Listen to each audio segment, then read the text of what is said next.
Your parents were too busy. Your education let you down. People told you culture wasn't for you. But you're not stupid, and this stuff's really interesting. Join us for some drinking and thinking about the best of 5,000 years of human civilization. After all, it belongs to you. Are they? Are they? It's bloody good to see you, sir, in the flesh, but you're not looking very fleshy. So this is the first time we've seen each other since this awful lockdown. About 6 months, yes. The zombie apocalypse has swept through. And been and gone. Yeah. But something else has happened as well. Something else has gone. Something else has gone. So where usually you would be... So, listeners, imagine a very fleshy, corpulent... Sort of a Churchillian. Churchillian is what you go for, is it? I mean, I'm thinking more Jabba the Hutt is the usual... But no, that Kendry is dead. Yeah. Is no more. And weirdly, there was a thin Kendry waiting inside to come out. I have literally lost a quarter of my body weight. It's equivalent to chopping off my leg or my penis or something. It's absolutely extraordinary. And you're looking very trim, sir. And that's pretty good effort, given that you've been locked down. Most of us have been... I mean, you can see here. Yeah, you see, you have taken some of that weight. I've probably put about a quarter of my body weight on in that time. You've been eating through. I've been drinking through. Okay, all right. I've been reading through because for this good week, use of time. Well, yes. Well, fortunately, working from home has some benefits, and that's of course that my boss has absolutely no idea what I'm up to. Hello, sir, if you're listening. But the great news is that of course, actually, I've been working very hard, but one is able to avoid presenteeism and actually just work more efficiently. I think, efficiently and effectively. And so I've been reading through 142 volumes of Roman history, which is what you decided we had to read for this podcast. It was a very reading intensive prep for this one. I think we can safely say. But hang on, something else has happened as well, because not only have you not been eating through like me, but you haven't been drinking through. So I understand, and I think this is something that we're going to have to fess up to our listeners. It is appalling. For a drinking and thinking podcast, I have become a non-drinker, but hopefully not a non-thinker. Yeah, well, I'll do the drinking, and you can do the thinking. And what are you drinking today?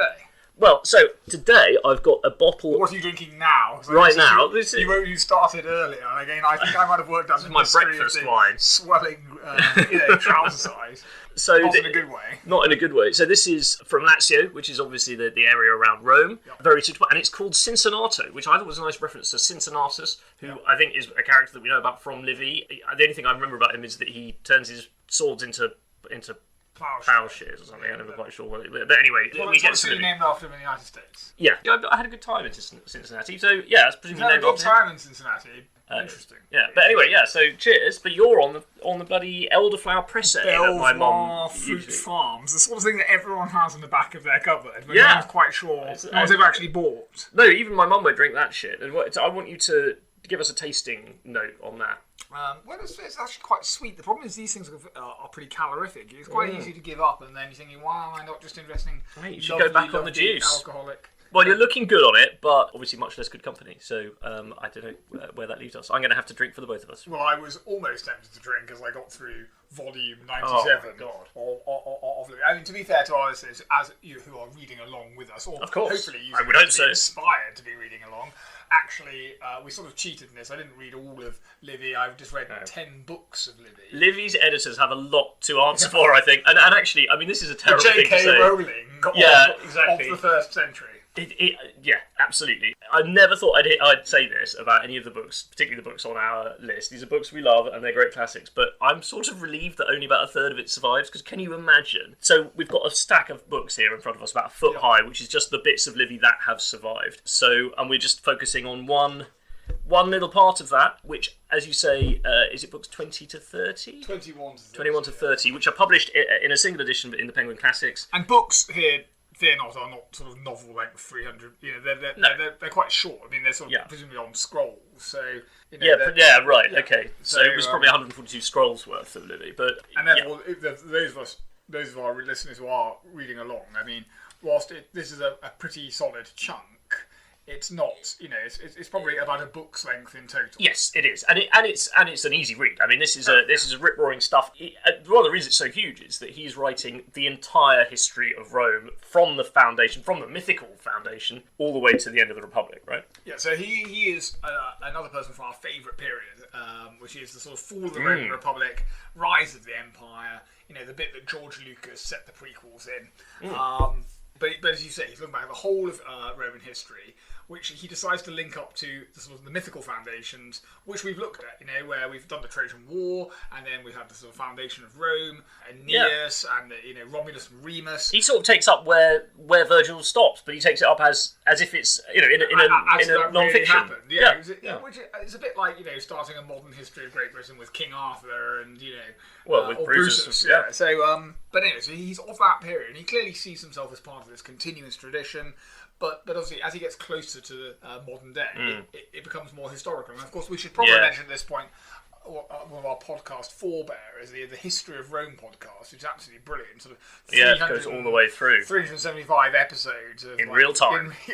It does sometimes feel like you're living the whole second half of the first millennium BC there with him. But he also, his sort of first 14 episodes, it sort of deals with the mythical bit, because he admits there's a difficult point to go. At what point do we start talking about history? Well, even Livy discusses this, doesn't he? He sort of says, well, you're not going to believe this first bit, maybe, but, what can you do? A long time ago, things were a bit more mythological. So I think he's aware of, that maybe he did believe that things were, in the past, there were great heroes. I don't think so. I think he knew that no one really knew about these origins things. I don't think but we don't know. He certainly deals with its history, as you say, sort of with a bit of a warning that it's a bit incredulous. Anyway, he is writing at the time of the sort of rise of the first emperor, Augustus. Augustus actually got a lot of time for Livy. Remember, Augustus is a very well-read, learned man. They would have absolutely nothing in common, because Livy is quite clearly a Republican. Right. And is one of these sort of people who is very suspicious about what's going on. And he actually talks about, this great nation of ours is now, what ruin is it coming to now? It's amazing he gets away with saying that. But I think he gets away with it because Augustus, for his brutality, is, an intellectual and a cultural aesthete. And he's like, well, that's fair enough. And I think they both agree on the idea that moral decadence has infected the Roman nation. Oh, that's interesting. There's definitely some small c conservatism, basic, traditional values, and I think killing Gauls. For Augustus, this was, when he would sort of promulgate these ridiculous edicts, which people would laugh at him about, rewarding, chaste wives and stuff, which, very much was like 1990s Tory policy. But Livy would agree with him. Although he just agrees that is the reason for the ruin and the rise of empire. So they both agree there's a problem. Right. So I think they probably have a good drink in the bar. Yes, harking back to Juvenal's women with hairy tits who are gonna but they wouldn't find themselves on the same side as the division lobby. Right. But that's fine, because Augustus got rid of democracy. And unfortunately, Augustus's adopted stepson, his heir, his actual stepson, his adopted heir, Tiberius. The second emperor, not as fond as Livy. Right. I think, whether we accept all of the stuff that Tiberius is alleged to have gone up to, he was less of a back to basics sort of chap, morally. As we're going to find out later in this, Livy, as I say, he is this historian. He is. Well, he's not. Is he the historian's historian? He's a historian. He's taken the greatest breadth, I think, of history so far that we've come across. In terms of this is 1,000 years of the first 1,000 years of Roman history. Which he starts with this rather good quotation. The study of history is the best medicine for a sick mind. In history, you have a record of the infinite variety of the human experience as examples and warnings. As speaking of someone with a sick mind, I have nothing to criticise there. I think it's lovely, this idea of ancient history.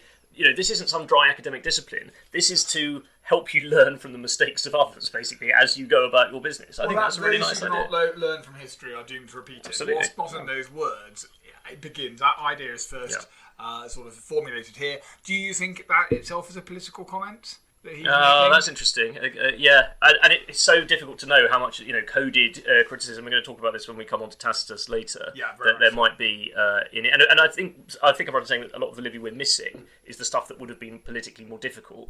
It would have been interesting to read him on. I don't know if he goes all the way to Augustus, but certainly as he gets towards the end of the Republic. One would presume not, because generally people are very circumspect about. Got to be a bit careful what you say, right? About criticising the current rulers. But that point itself will become important later on when we get to our Wildcard. Yeah. But back to Livy. So as we said, he starts off, he basically picks up where the great Greek historians and the mythological stories we've already looked at in earlier podcasts have left off. The fleeing of Aeneas, the founding of Rome, the refoundation of Romulus and Remus, because the Romans sort of were aware they had two foundation myths and they sort of smashed them together. In much the same way the Bible does. There are two creation epics, they put them next to each other, they are mutually inconsistent. It's a problem for literalists. If you ever want to have great fun with a biblical literalist who believes in a 6-day creation, tell them that you yourself are a biblical literalist, but you believe in the second creation. Because they can't argue with that, because you're also taking a literalist interpretation. It's a very difficult one. Great fun to be had. But there's a literalist interpretation here of Romulus and Remus, isn't it? Yeah. This is where we get the classic story. This is the classic account of the classic story. Right? Indeed, yeah. So, I mean, if you haven't read it in your Osborne book of, well, it's good. That was what I read to prepare for this podcast. Absolutely. Good pictures too. The Osborne book for children, but Livy does with the well, he indicates that she might have actually been a prostitute, the mother of Romulus and Remus, which is another interesting. He sort of acknowledges two different traditions there. I think he's trying to create a coherent history, but it's actually nonetheless quite a good record of the fact that we've obviously got different traditions. Yes, yeah, absolutely. But it's a bloody weird foundation myth, isn't it? I mean, suckled by wolves. Yeah. And that's cool. But the symbol of Rome is still. There's normally. What do you think wolf milk? Yeah. Drink. This is going to be your non-alcoholic drink of choice. I couldn't source any, unfortunately. You're wandering around Rome and you sort of look up at London's symbol is a sort of it's a shield with a St George cross in it with a sort of red sword in one of the corners. And you go, okay, that seems real. It's the capital of England and the United Kingdom, but that makes sense. Running around Rome, and they have two children sucking the tits off a wolf. It's absolutely bizarre. Oh, our Italian brethren. Absolutely bizarre. And also there's this sort of Cain and Abel, aspect to it, that they kill each other. Well, one of them kills the other one. Yeah, well, I think that always happens with mythological brothers, doesn't it? Are there any mythological brothers that really get in? Castor and Pollux? Yeah. Don't know. Yeah, there's an odd one. Anyway, but he presents this sort of as a straight history as best as he can, and indeed, all the famous stories here, not just Romulus and Remus, but the rape of the Sabines, the rape of Lucretia, the sacred geese to warn the Gauls. Again, all these ones you've read in that Osborne book. Right. If all you know, if you're interested, if you're classic listening to this season, because you kind of like the classical Roman stories and they were sort of touched on it at school, but then you didn't really do anything about it, and your school didn't offer Latin, and you didn't do class civ. Because let's face it, your teachers were shit. They were like, oh, this is all intimidating, But these are the foundation myths of Europe, really, aren't they? And everyone should know they them. Are the patron, they're great apart fun from the well. Judeo-Christian tradition, they are the patron. We don't talk about that. Receive. Yeah. Horatius holding off the bridge against false Sextus. Now that's interesting because I think I'm right in saying that when you were at college, that was the name that you gave to your Willie. Is that right? Yes. Particularly after your operation, which I know you don't like to talk about. So let's move on. Indeed. He is also the main source that we have along with Polybius. Also worth a read. We didn't have room for him because it covers the same territory, but it's worth a read. Yeah, a Greek historian, so always a sort of slightly different take on things. Yes, yeah. The Greeks at this point haven't sort of been conquered by come to terms with the fact that... it's a bit like us and the Americans. Yeah, exactly, yeah. But he is the primary source, along with Polybius, of one of the most amazing stories in history, which take up, as we said, book 21 to book 30 of his History from the Foundation of Rome, which is the war against Hannibal. And now, it is absolutely incredible, isn't it? I can't think really of any other periods of history, with the possible exception, I guess, of the Second World War, which we've all seen a million times on telly, of a single contained moment in history that is more dramatic than this. I think it's fascinating that you mentioned the Second World War. Obviously, so I'd never read Livy before, or never in depth. And obviously I'm aware that Hannibal, the elephants going over Rome. Yeah. I even knew it was the Second Punic War, which is Punic. The word Punic comes from the word from Phoenician. Carthage is a Phoenician settlement, so we call the wars between Carthage and Rome the Punic Wars. And so I was aware of that. I knew it was massive. I don't think I realised how long it went on. It was like 3 times longer than the Second World War. And so was the First Punic War, by the way. That went on for 20 years or something. The third one, a bit shorter. Although it had a pretty spectacular ending. But But I just, we'll talk about how he writes it up as well, but in terms of, it really is a world war. And what's amazing, and we'll come on to this when we talk about cheats, there's very little about this period. Like, if you think about the number of films that you've watched about the Second World War, they go on for... If all those events had happened, the Second World War would have to have lasted 60, not 6 years. Right. But for there's very little sort of set in this period, which is and absolutely. It gives it to you on a plate. It's so cinematic, isn't it? Why has no one done this as a film? And there's just so many settings. Like it takes place all over the place. If you take the world to be the Mediterranean, the known world is all gets sucked in, right? Everything is happening. There's amphibious warfare. There's naval warfare. Yeah. There's like the Greeks come in at one stage. There's betrayals of, alliances. Yeah. You've got elephants, of course. You've got Archimedes. This is what I love. Archimedes turns up. He of the jumping naked out of his bath and shouting Eureka and running through the streets of Syracuse. He ends up being basically the first line of defence of the Syracusans, inventing all these mad scientists. Anti-siege engines. Yeah, to destroy the Roman fleet with a massive... basically. Yeah, that's exactly right, yeah. So he starts this, he just... So hang on, can I just say something I want to pick up on you, because you said something interesting there about... Livy marks this out, even though this is part of the great sweep of history that he's writing, he defines this, doesn't he? He has a single story, and he has a little intro, even though this is book 21 of his ongoing history of Rome, where he draws attention to the fact that this is a single story. And just like Thucydides at the beginning of the Peloponnesian War, he says, look, I want to tell you this story because this is a war between two sides that are the strongest, Never best was match. Such a huge war like that. And in his view, this is and that's true. This is the wars to end all wars. Yeah. Again, we go back to the Second World War, which we probably think of, maybe more so than the First World War, as this great war. This is definitely holds the same place for me. But actually, arguably, should do for us. Actually, maybe the Second Punic War would is all be a war speaking Phoenician. Yeah. But actually, you come away from this realising that this was... we are used to the idea that Rome... It was almost Rome's destiny. We bought into the manifest destiny idea that Rome was, created and it conquered and it took Britain and, all of these But it didn't have to happen. They came one day away from it not being like that. Yeah, exactly. It was, everything. Carthage could have been the great empire which spread across Europe, which means we would have been worshipping Moloch and other and gods. Sacrificing our babies if you believe the Roman propaganda. Because these are, the Phoenicians and Carthage, they are the sort of, the religious... Inheritors of the Gilgameshian...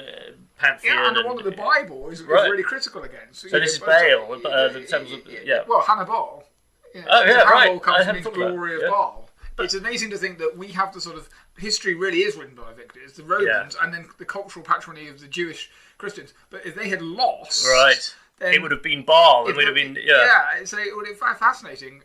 But I also think... that's really interesting that this is written by the victors, and yet... It is written, and this is a great point for Livy, I think. It is written in a way that it is absolutely impossible not to be rooting with some part of you for the Carthaginians, and certainly for Hannibal. I'm rooting for the Carthaginians at all the way through. Yeah, it's funny. I even in the First Punic War, because Hamilcar is the kind of character who stands out from the First War. He keeps it going against the odds for 20 years before he's finally defeated. And he's very fair about it. And there's no doubt that he thinks that the Romans are the goodies. But his approach to history is such that he tells her how it is. They get great speeches. It's a bit like when we looked at the Iliad, where obviously you sort of start rooting for the Trojans.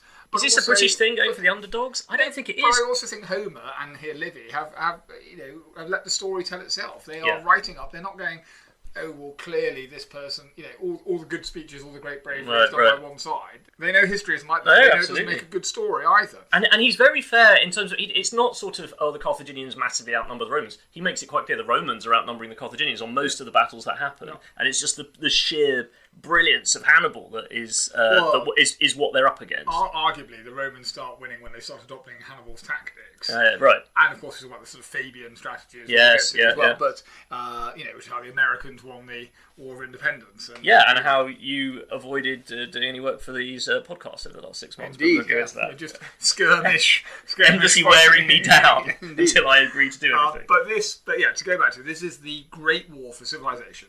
It has everything. It has elephants. Famously, you're probably aware of it. If you're not aware, that there are elephants on mountains. Yeah, elephants on mountains. Hannibal decides to take, to outflank the Romans and attack Italy. Catch them with their pants down. Over the Alps, from Africa.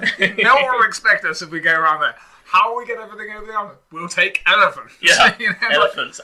But also, by the way, I love this. We always talk about he took elephants over the Alps, but he also had to take them over the Pyrenees, which are... I mean, those are not small hills, are they? I mean, this is a massive throughout the whole of Spain and France. And France. Iberian Gaul, I suppose. But you just think all these, Gauls and Spaniards, as he turns up, I was like, what the fuck? fuck is that? You know, they've never seen these animals before. He's got this and they huge tend army. to resupply elephants at one point, but it's quite tricky, you know. But it's just, it's the sort of thing you'd clearly make up. Like if your teachers are stupid and you decide to tell your son or daughter about this, and they write a project on Hannibal, and they hand it, there's a good possibility that their history teacher, being thick, will say, don't be ridiculous. Obviously, they aren't elephants. That's like saying they rode into battle on dinosaurs. He actually did use elephants. But it has great battles, some involving elephants. I've had elephants are critical to certain battles.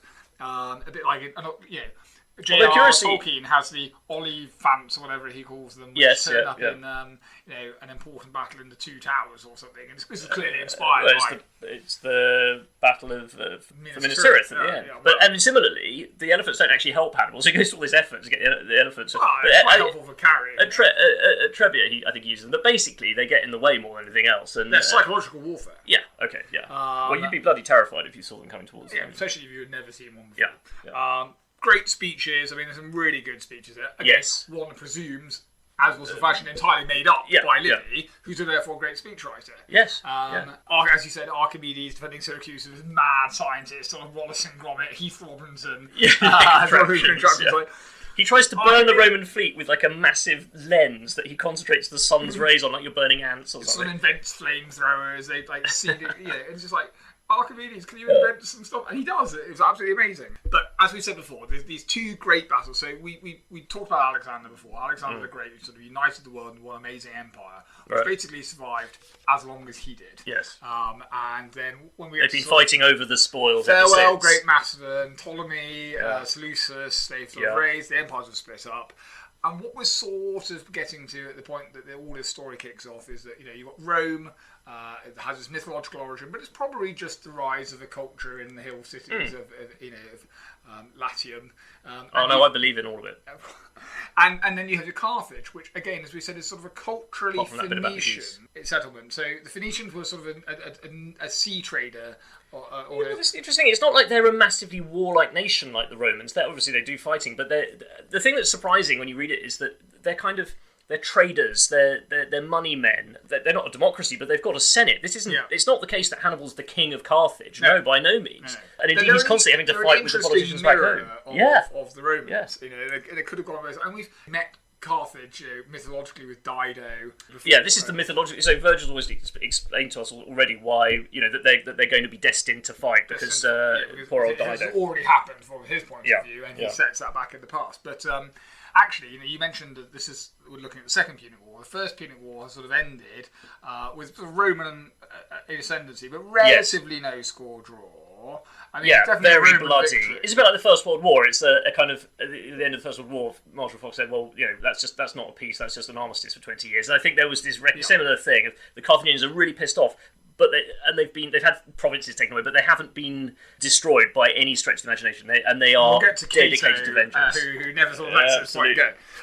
In a point, but so they've lost a bit of territory. They've got some Iberian. They've gone into Spain instead, haven't they? They have. Well, basically, they occupy a lot of Spain because they realise they can't expand in the other direction. They've lost Sicily, which was really important to them. And they basically ended up with a sort of situation where they control the southern bit of Spain, including New Carthage, which is like their big sort of second city. Cartagena. And then there's the Romans are allowed the sort of north bit of Spain.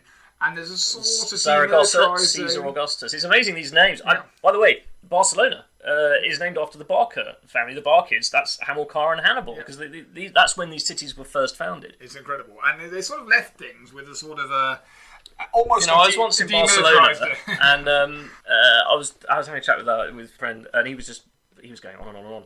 And a pigeon flew. I'm not exaggerating this, it's really hard to describe, but it managed to fly into his mouth, and it sort of got stuck there. I've never seen anything like it.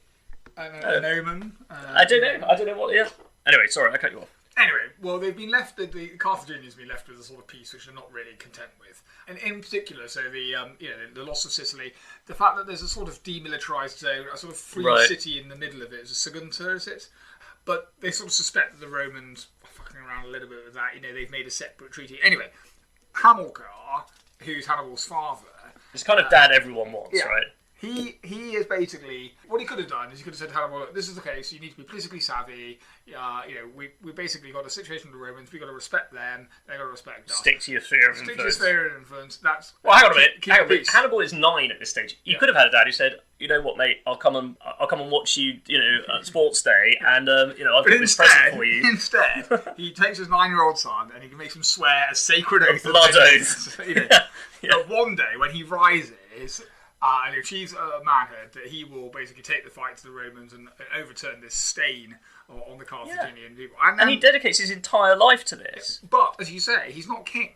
He sort of rises up and essentially does come to command the Carthaginian armies, but has to go make a case to the Senate that we should do something about it. Who are constantly starving him of kit and reinforcements. And there are some people in the Senate who are going, Livy describes it brilliantly. Yeah. Maybe we should. Is this such a good this. idea? Maybe you should just actually become a magistrate or something and dedicate yourself to peace and the improvement of the Carthage. Well, I like to picture the idea that between the wars, Carthage was a kind of Weimar Republic style. They've got some cabaret and a bit of cross-dressing. They have a wild old time, and the Barkid clan are kind of the warmongers here. And tomorrow belongs to me. Yeah, exactly. Yeah. So no, absolutely. So Hannibal never forgets this. He turns up. He essentially rabble rouses, but perfectly legally, to say, look, we need to do something about that. And they go, yeah, fair enough. Over to you. And what he does, the Carthaginians start this. They genuinely. Yeah, there's no question. They basically are not happy with the Sagunta arrangement, which is stirs shit up. Where the Romans have probably been a little bit dodgy. The Romans are not blameless here, right?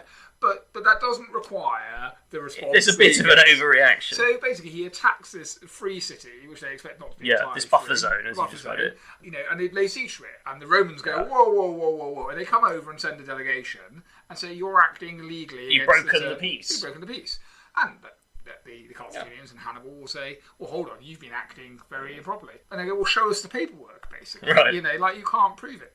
Bring out the scrolls. And there was some great mythological, Livy tells us really well, we offer you war and peace. Right. Pick one. Oh, we don't care which one. Bring it on. But it's so they're really spoiling for a fight. Yeah. Hannibal has absolutely, since the age of 9, he's been waiting for this moment. And he's got everyone on board. As soon as he's got his army, he goes for it. And the Saguntans, basically, they bring all their possessions into the centre of town, they set them on fire, and they jump on them rather than do what the Carthaginians are going to basically accept them. Yeah. Because when they come in, they kill everyone. They kill everyone. There's not fucking around here. Yeah. And they basically have done something which Rome can only possibly meet in all-out war. For a tiny town in they've done something which they know will provoke the Romans.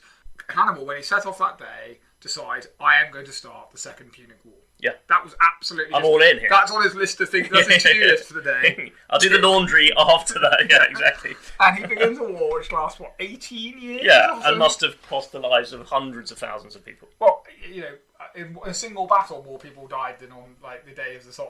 First day of the Somme, yeah, that's true. Which, when you consider the relative populations that we're talking about, it's amazing. Absolutely fair. So he begins the Battle of Sagunta. The Romans are going, whoa, shit. They go back. They start going, we need to raise 6 legions. They immediately start to play. But from the word go, it is an all-out war. It's a world war. What I mean by that is it's a war on multiple fronts. Yeah. So the Romans are going, right, we need to send someone to Spain to cut them off. We need to create a defensive force in Italy in case the Gauls try something. We need to attempt to attack Carthage itself. So it's a and later on, the Greeks are piling in. And the Romans are not yet the masters of the world that we understand them, but they are getting there. And I think Hannibal basically has seen that they're getting there. And it's now or never. Yeah. Carthage either acts now, in his opinion, or is never going to be able to compete. And only one of them can be the master of the world. Yeah. But he, incredibly, isn't decided to just, I'm going to contain Rome. He is, we will cut off the head of the snake. Yeah. We are going to attack, destroy Rome, and make Rome itself a vassal state. One city will be left standing at the end of this. Get the elephants. Yeah. Yeah. Yeah, he's not there to fuck around. Marches, he's in Italy, he's in Spain, and he marches on an overland assault of Italy. He's all in. Over the Alps, so there's some great descriptions. Brilliant piece of art. So Turner has this fantastic painting of the storm as the... as Hannibal's army goes across. And there's lots of more fanciful descriptions of elephants falling to their death stuff, which he arrives in Italy and you're thinking, God, he must be knackered.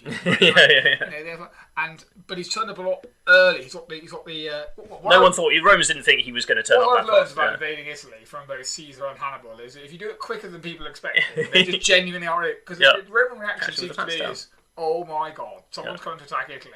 We better deal with that in 3 months. Yeah, right. Let's take a holiday. Let's chill out. And then Siesta. all of a sudden, when you turn up in 10, we turn up in 10 weeks, 8 weeks. They go, oh my God, we haven't even started raising the legions yet. We're not ready. Like take the bins out now, Romans. Okay, if you know that something's going to, you know you need an army, but someone's going to get you. Sort it out now. Okay? Yeah. I know it's difficult getting an army in the field, but you'll regret it. So. Here comes Hannibal, he pours in, and then he fights a series of epic battles, which I'm no doubt getting pronunciation right, but it's Trebia, then Trasimene, and Cannae, which is probably the greatest. That's the battle in which more Romans die than the combined losses of the first day of the Somme. And it's amazing, isn't it? It's like in each of those battles, a big Roman army isn't just defeated, but is annihilated, taken off the board. There is hardly anyone left. By strategic manoeuvre. Yeah. That's the thing. So it's what we now call it's what we now call the manoeuvrist approach to warfare, which is essentially it's a not pitched battle in the normal way that you would think, not lining up in primary colours and taking it in turns to shoot at each other. But Trasimene, he ambushes an army in the fog and drives it into a lake. Yeah, so it's really grim stuff. There is Hannibal really has a strategic genius here, in the way that Alexander did, in the way that Caesar will demonstrate that. There seems to be... But tactically, I would say arguably that Cannae is the greatest tactical victory possibly of all time, because the thing that's so amazing about Cannae is it is like a work of art. Hannibal's army is smaller. His soldiers are probably less good because he's had to fill his gaps with like local barbarians, basically, who aren't very well trained, don't have very good weapons. And he's attacked by a massive army from Rome. The Romans are not messing around here. They turn up with 80,000 men, I think. 2,000 men. Incredibly. Obviously, the Romans, we know, are very disciplined. They've got excellent formations. They've got excellent kit. They're not doing anything stupid. But he manages to it's like a judo throw, isn't it? He turns the strength against them and manages to have this very clever tactical setup that means that they push his centre in, get surrounded, and then their numbers are against them because they're squished into a tiny area. Yeah. And the description of what happens then, which Livy gives us, is absolutely brilliant. And if I may, I'll just read the paragraph at the end of Cannae. So you can imagine this: more people have died than on the first day of the Somme, but in what must have been a couple of football pitches worth of ground. I mean, this is a tiny area. And he says, at dawn the next morning, even the Carthaginians, viewing the carnage, were shocked. They were all over the field. Tens of thousands of Roman soldiers lay dead. Their horse and foot mingled as the shifting phases of the battle or attempts to escape had brought them together. Here and there, wounded men, covered in blood, woke up because of the morning cold and were dispatched with a quick blow as they struggled to rise up from the piles of corpses. Others were found still alive, with the sinews in their thighs and the back of their legs sliced through, baring their throats and begging for someone to kill them. Some had dug holes in the ground and buried their heads in it, having apparently decided to smother themselves because it was better than what else would happen to them. Most strange of all, a Numidian soldier, that's fighting for Hannibal, was found still alive, lying with his nose and ears horribly lacerated under the body of a Roman who, when his useless hands had no longer been able to grasp his sword, had died in the act of tearing his enemy in bestial fury with his teeth.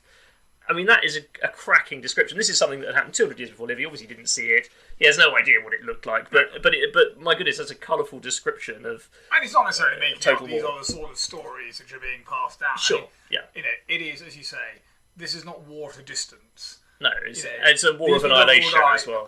These people have all died hand to hand. Yeah. It's like the Battle of the Bastards, I think, that they were literally squashed together. Yeah, very good. I mean, the Battle of the Bastards must take some inspiration from that in the Game of Thrones. But, they've travelled from one side of the known world to the other for this fight where their hands ringing around their neck. It is kill or be killed, the whole war, which I think makes what happens next absolutely fascinating, because the Romans are, at this point, absolutely blind panic, to the extent that they do things which probably for the last time they engage in human sacrifice. So it's quite fascinating. So Roman religion and mythology are probably picked up. I'm quite interested in the sort of religious history of places. Yeah. And we have found, for example, the skeletons of Gauls who are buried under the forum or outside the city walls and stuff, or at the gates. So, and the Vestal Virgins, who are sort of dedicated sacrifice, because the Romans basically have always done animal sacrifice. We know that that's part of it. But human apparently, sacrifice. when the shit gets hot, they are going to human sacrifice. I mean, I can understand sacrificing a couple of Frenchmen, but sacrificing some Vestal virgins just because they'd had sex or something and burying them at the gate, that is some hardcore stuff. It was so bad that they're like, right, we need to do something. The old chickens is not happening. Yeah. We need to bring out the gods. We need, like at the fields of Ilium, yeah, it's like Achilles, isn't it? And fight with us. Yeah. So they really put it. And they're just terrified that Rome itself is about to be destroyed. And this is the one day that could have changed history, right? And Hannibal doesn't attack Rome. Yeah. He's basically cleared that the Roman response is not ready yet. Yeah. Do you think, in your opinion, that he could have taken Rome? Well, so this is a fascinating question. So he doesn't have any big siege equipment. No. Right? This is a problem. But he has just removed the entire Roman army of 80,000 from the field. And they are in a blind panic. And they're panicking. But it's easy to just go, why didn't he march on Rome? It's only a couple of days. He could have then been stuck in a long siege. Yes. And then the Romans could have, because they're in their home territory. This was the argument that he would use, and Livy does it brilliantly. So he has his sort of second in command, Hannibal, I think his name is, saying, right, now's the moment. We can end the war today. Let me take the cavalry. I could be at Rome by nightfall, sort of thing. I could be there before the news of the disaster gets there. The whole of the Roman army is lying dead in front of you.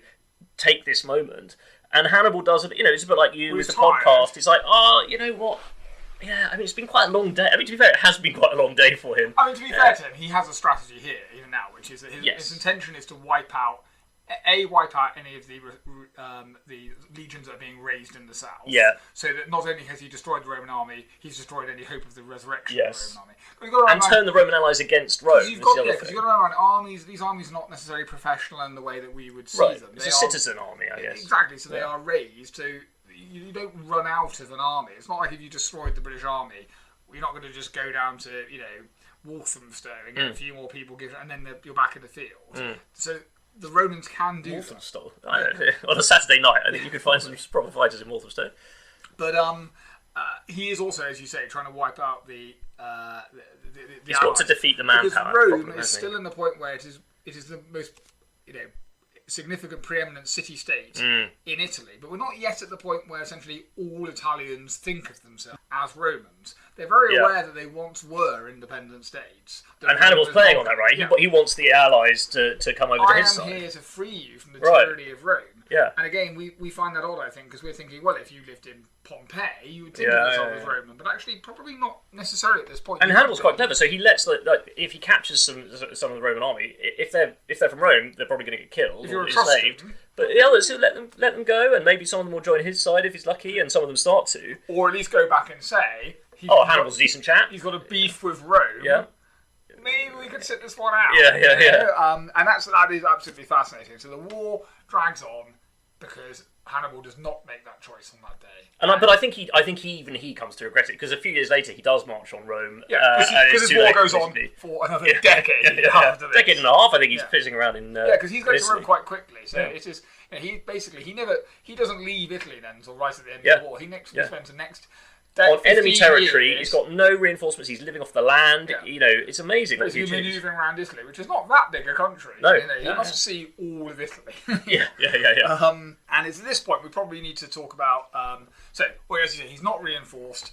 His brother comes. Hasdrubal. Hamilcar's his father. He comes to attempt to reinforce him. Or over the Alps as well, by the way. Yeah. So it's an untold story. Yeah. Doesn't break through. The only bit that reaches him is a severed head.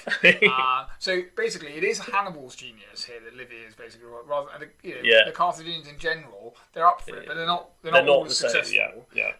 But that's a great moment as well, when the head of his brother is thrown into his camp by a Roman scout, and he knows that then that not only his brother is dead, but the reinforcements are not going to get through. But it's possibly worth mentioning that while Hannibal is, Hannibal's one of our great heroes, and he's manoeuvring around Italy now for the rest, and against the massive odds, with great battles told more. But the other great hero of the war that Hannibal will eventually come face to face with is entirely involved in another front, because as we've mentioned, this is a world war, and the Romans have also dispatched armies to Spain, Iberia, to attempt to basically, because that's where the silver is, that's where the money is flowing through, and also clearly it's an overland route to resupply. If you lose that, you've got to come by sea. It's a lot more difficult. The Carthaginians do have an effective, very powerful navy, possibly a better navy than the Romans, but they don't have sea control. They're not completely dominant there, and the Mediterranean's a difficult one. So a lot of stuff going on in Spain under Scipio Africanus. Oh, legend, yeah. The absolute other hero of this story. But it's funny because we're also following two completely different plot lines. Which then come together beautifully at the end. Which is almost filmic. It is. You know? It is. And Livy definitely makes it so. I mean, Scipio's probably, what, could we say he's the greatest Roman general of all time? And maybe Caesar, you know. It's a funny one. I mean, literally, you're in that sort of competition. Yeah, yeah. And I've read a book, greater than Napoleon, Scipio Africanus. You know, some people make this claim. Yeah. And there's an interesting postscript, by the way, where this very issue is discussed, which we'll come to. But I think it's a great irony that, you know, his name's Scipio Africanus, and then he ends up invading Africa at the end. I mean, no one could have seen that coming. I mean, that's non-negative determinism. Yeah, absolutely gone mad. But anyway, so Scipio... But I love the idea, though, seriously, that the Romans have this thing where if you do well, you know, if you go and conquer someplace, then they'll give you that as your surname. I think that's a really nice... So what would you be? What would your surname be? You know, Pompeius, presumably, having moved to Portsmouth. But, so. Yeah. I'm not sure I've conquered Portsmouth yet. Well, not yet, no, but give you time. But Scipio absolutely he's a ledge, you know, and he's a brilliant character. And as you say, we follow his exploits. Eventually, Hannibal has to basically, you know, his situation. He's not getting resupplied. Yeah. There's a third attempt by sea to resupply. Oh yeah, I've forgotten that. But the Romans at that point have got their act together, and there's a sort of tipping point in the war where it could go either way. I don't think that tipping point is quite the failure to take Rome. There are other points in the next few years where he could have pulled it back if something is defeating his strategy of getting people to rise up. Bearing in mind that 40% of Roman allies switched sides at one point in the war. So it looks like it's about to work. Yeah, and he's completely... And then the Greeks come in as well. It's like, okay, and the Romans are going, this is going terrible. It's absolutely shit. Maybe we won't be totally annihilated, but the Carthaginians will be the major power. They needed Scipio, definitely. But they just managed to raise an army, keep going long enough. Yeah. They've got staying power, those Romans. So the Fabian strategy, which we alluded to before, which is a Roman strategy comes at the time, is... Let's not fight Hannibal on the field, because it doesn't end well. Hannibal is basically the best general out there. We keep losing. In pitched battles, even when we outnumber them, he defeats us, he can outmaneuver us. And essentially, it's a sort of... We'll get involved in skirmishes, which tie him up, keep moving him, prevent him from being able to make a volatile. Right. Time will enable us to prepare... Wear him down, because he is an army in a foreign field without a supply line. Yes. Now, that takes a decade, you know, and there are lots of people in Rome who are going, come on, you need to sort this out, it's ridiculous, because they're appointing consuls every year, aren't they? And so, like 20 changes of government, you know, happen at this point. But they managed to have... It's a bit like Italy today. Yeah, you know, well, Britain for 2015 to 2018. Yeah. You know, but eventually they basically wear him down, and he has to leave, and he basically... And at that point, you know, Spain has been lost to Scipio. Right. So it's like, right, everyone back to Carthage. Yeah. And at that point, you go, oh shit, when I left, I was basically, you know, owner of at least half the world. It looked like I was going to get all of the world. Now it's everyone back to Tunisia, basically, for the Before final Scipio showdown. takes out Carthage. And Scipio comes back, and there's this Battle of Zuma, is it? Zama. But this is great as well. Again, the cinematic thing. And we think this is historical, by the way. I think Polybius confirms it, but it's just too good to not be true. And that before this great final showdown outside the walls of Carthage, Scipio and Hannibal meet face to face for the first time. You know, they literally ride out between the armies and have it's like in Heat, isn't it? Pacino and De Niro. Yeah. You know, brother, I will take you down. You know, much as I respect you, this shit's about to get real. It's a wonderful moment, and Livy writes it brilliantly with the speeches on either side. And I think Hannibal tries to make peace, you know, and sort of says, well, if you let me keep this province and that province. That's the great thing about this. What's great at the ending of this is that, you know, spoilers, Hannibal loses, the Romans become it, and, you know, Carthage is, you know, defeated. Yeah. And receives yet another Carthaginian peace. Well, the Carthaginian peace, which we'll get the which is a peace terms which essentially make Carthage a client state of Rome. They lose their entire empire. They basically have to pay tribute. They are demilitarized. It's like Theresa May's Brexit deal, basically. It's similar. Absolutely. But it is like a Weimar peace. And it's, you know, absolutely... At which point, Hannibal goes, well, all right, I'll become a trader. Like, he doesn't die. They don't carry him in chains through the triumph. That's a later thing where the Romans become so powerful. They did it. It is appalling. He goes, okay, fine, I'll go into politics then. And he carries on having a normal job, and then eventually... Well, weirdly, he's for the peace party at this stage, isn't he? Yeah. He's the one who says, like, we've lost this. Believe me, I've tried. There is nothing else that we can do. 18 It's like, years what more we've do you done want this. from me? We haven't won, and the Romans aren't going, right, we are going to... We want Amazing you that wasn't part of the peace that he had to give up. They had to give up Hannibal. No, Absolutely just extraordinary. didn't come up, and he basically, as you say, becomes part of the peace party, tries to negotiate it, tries to get good terms. They Tries to rebuild, what can we do? Oh, get they the sort of fleet seem to back. secretly built. Right. If you look at their naval yards, Yeah. they're already sort of pushing against it, Yeah. which people, particularly Cato in the Roman side, start warning that again. Right. Basically, after the first Punic War, We didn't the take second them down Punic enough. War happened because Yeah. we didn't take them down, and everyone goes, yeah, well, we've massively taken them down, and Cato's the person going, no, we haven't. They still exist, but they are massively sort of truncated in terms of their power and influence. And Hannibal just sort of continues, and eventually, it's not clear whether he goes into self-imposed exile or he's exiled, but for some reason, he's fallen a bit out of favour because it's like, weren't you the guy that is why our entire empire doesn't exist? So he basically becomes a military advisor off in Asia Minor. Yeah, he's like, is anyone else Oh, it's fighting? not Bithynia. First of all, who did he It's go the to? Seleucids first, so it's the big Greek successor state. Who are then attacking the Romans, and he's like their chief advisor. Yeah. The Seleucids lose, and at this point the Romans go, could we have Hannibal? Because it turns out that he's a bit of a liability, and everywhere he goes, he's offering really good military advice to our enemies. He flees to Bithynia, and the Bithynians are okay with it. Yeah, he's and after a while, fighting the against Romans enter Bithynia, and I think at this point Hannibal goes, I possibly have irritated the Romans. The Romans possibly have been quite generous with me. And this is probably going to continue, and there's not that many places. I'm running out of places to run to that I can still fight the Romans. So he commits suicide. Yeah. We think we don't really have the details of that, but I think you do think what is amazing, given what he did immediately after the end of the Second Punic War. It wouldn't surprise me if the ending had been.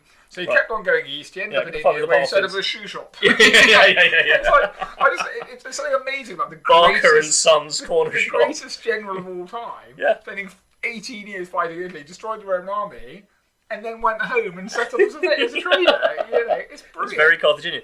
But the other thing that I love is this postscript. And actually, the only annoying thing about the Pegnatic war with Hannibal, the instalment of Livy, is that it leaves this bit off. But it's a beautiful final scene of the Hannibal film that has not yet been made, where Hannibal is now, he's an old man. He's gone to fight in the east against Rome still. Anyone that's still fighting Rome. And Scipio goes out there. And again, I think Scipio's an old man now. I don't think he's the main commander anymore. But they meet again. This is Livy's conceit. I have no idea whether this is historical, but it is just so beautiful that they have another Pacino De Niro scene. I come to get my shoes. Yeah, exactly. I'll take 3 of those McFarlane. Yeah. And then they have a conversation, and it's mutual respect. It's this is the guy who has dedicated his entire life to fighting Rome. Scipio is the guy who's defeated him, but they've got mutual respect. And Scipio says, "Okay, I want your opinion. Who's the greatest general of all time?" That's quite a bold opening thing. And I don't know what he's expecting Hannibal to say there. Is he just sort of fishing for compliments? Hannibal obviously says, "Well, Alexander." Fair play. Yep. And Scipio's like, "Oh, okay. Well, who's the second greatest?" And Hannibal's like, "I think probably Pyrrhus. He was the first guy who invaded Rome with elephants, sort of 50 years before the action of the Punic Wars." And Scipio's like, "Oh, damn, yeah, I've got to give you that. Okay, who's the third greatest?" And Hannibal says, "Well, I am, obviously." And then Scipio says, "Well, okay." He's getting annoyed now. He's like, "Well, you're bigging yourself up a lot here, but ultimately you lost. If you managed to beat me, where would you be on that list?" And then Hannibal says, "Well, I'd be number one." In other words, basically, because you were so great, Scipio, if I'd beaten you as well, then no question I'd have been the best. And that's probably true as well. It's probably true. But it's a wonderful final scene in the film. How has no one made this film? What's interesting is that the Battle of Zama is really the only time face to face that Scipio and Hannibal have gone toe to toe. Yeah. So if Is it a bit disappointing, possibly? Well, also, if Scipio had been recalled to Italy to defeat Hannibal's on army, the actual what field, would have actually happened? And Hannibal's proper army, because I think the other problem with Zama is that finally. So there's like 5 of them left, and the elephant. And he's got a shitload of elephants now because he's got a new bunch of elephants. Yeah. So instead of like 3 elephants that he had in Italy that survived from the Alps, he's got like 200 elephants. Well, he thinks, "Oh, I've got the elephants, I'll use them," and he puts too much into that. And then the Romans have learnt how to deal. They've become wise to elephants, something which is always very good to do. Yeah, absolutely. But he doesn't. Well, funny enough, he's elephant rich but people poor. I hate it when that happens. What would you say? So we described Livy's telling of this absolutely epic battle. One of the things I love about Livy is that he can describe, these huge battle fronts and strategy, but he also stops and will give you a little vignette of something that happens on the way, but almost in exactly the same style. So, whilst this epic battle was going on, there was a funny incident with a shoe. And what do you think about Livy in terms of his style as a historian and his credibility as a historian? You've alluded to it a few times. Yeah. I think certainly the second meeting, where you just described, too good to be true. It's probably unlikely. It's very Plutarchian. I mean, the thing about Livy is it is a great rip-roaring... I mean, I loved this stuff when I was a teenager. It definitely appeals to the teenage market. I think it appealed to the Victorians a lot. It's unapologetic... battles and action. It's the underdog again. The British love the Romans. Yeah. Who do they love perhaps even more? The Carthaginians. Yeah, absolutely. And Livy, I think I don't think we're reading too much into it. Livy clearly respects Hannibal and makes the most of this great character from history. That it's a wonderful thing to read. People have described Livy as being more like a historical novelist than a historian, but I think that in the best sense is I don't think it's like reading Tom Holland or Bernard Cornwell, and I mean that in the best way. Yeah, but this is popular history. This is not deeply analytical. You're not going to be bored by grain production figures from Numidia and the implications of that. There's something boring about third century grain production in Numidia. But it's an interesting innovation. Yeah, but he writes it like a novel. But it's quite old fashioned. It was old fashioned. Probably, but by the time we get to the height of the Roman era as well. Yeah, he's writing it. It's boys' own. It's boys' own. But what I think is really good is because Livy is a Roman, then the fact that he's writing with the respect for the Carthaginians, he's not pro-Carthaginian. Everyone's equally matched. I think if he'd been a Greek writer, and I've not read the Polybius. Oh, well, it's worth a shot. But am I right in guessing that the Carthaginians then? One thing is we take seriously how great the Carthaginians are and what a brilliant character Hannibal is because one of his enemies is describing it. I mean, I know it's not living at the time; it's not a contemporary, but obviously, that's a good call. When Livy writes about how great Scipio Africanus is, you might go, but of course it's just propaganda. Home team, But there's not that. It's very even-handed. You're invested in this war because it's years. It's not like if you read a history of the Second World War. It's difficult, certainly as a British person, to be, come on, Germans, you're nearly there. Yeah. Maybe Stalingrad. The story of Stalingrad, you can sort of root for both sides, because the army there... You say that, I was just thinking of Rommel, actually. The Brits have always respected Rommel. They knew that he wasn't a hardcore, genocidal Nazi, and he was a worthy opponent who sometimes was fighting against the odds, and that was... but was a genius, and I think there's an element of that maybe. Yeah, once you get away, if you can find, he hated Hitler and all that stuff. Once you find the generals who hate Hitler and are not involved in the genocidal elements, but the reason I picked Stalingrad, they still need to lose, but the reason I picked Stalingrad is because the Russians are the enemy there, and while we're allies there, we have a sort of slightly complicated case with Russia, especially when they became our enemies afterwards. Yeah, Hitler and Stalin, you kind of want them both to lose. Right? Yeah, exactly. So it's sort of like you're not invested in one team, and you can sort of. It's a bit like that reading this. Right. It's like, maybe come on, Carthaginians. It's a doomed story because it starts off with elephants and he gets so close. You know he must lose. You kind of even wanted to because we're quite like the Romans. For what have the Romans ever done for us? A lot. Would the Carthaginians have produced the same amount of literature? It seems unlikely. There is no Punic literature. I mean, now I don't know whether that was all destroyed in the Third Carthaginian War. It was all destroyed in the Third. So literally all Carthaginian literature was destroyed. So we don't know. Yeah. But what we know about Phoenician civilization, it's like Phoenicians versus the Greeks. It's not. Yeah, we don't. Yeah, I think it was right that the Romans won this. Put it this way, but we live in a very different world. It would have been a very different world. And now, I mean, you asked about Livy as a stylist. I think this is like the final point I'll make about Livy. That I think he knows what he is. So, and I think this is something that makes him likable because you get these little asides which are sort of apologetic and a bit. I think it's quite charming where he says things like. I'm fully aware that later historians are going to look down their noses at less cultivated historians like myself. He's not making great claims for himself here. And funnily enough, we do get onto a more sophisticated sort of history later in that we're going to come to. But actually, when we come to Tacitus liked Livy. He really loved this stuff. You look back and said, this is great stuff. Read this. If you're interested in this period, if you're interested in this kind of history, you will love this. It's a rip-roaring read. Don't expect it to live up to the historiographical standards of today, but my God, it's a cracking read. It is absolutely superb. I was very, very, very pleasantly surprised by this story, which I thought I knew. It was longer than I was expecting. I thought, oh God, there's going to be a bit of reading here. there'll be First elephants, he did it, yeah. but actually each vignette be it about a small one with shoes with a human story to war in the lakes, and it's absolutely Hannibal, the brilliant. corner shop years. Yeah.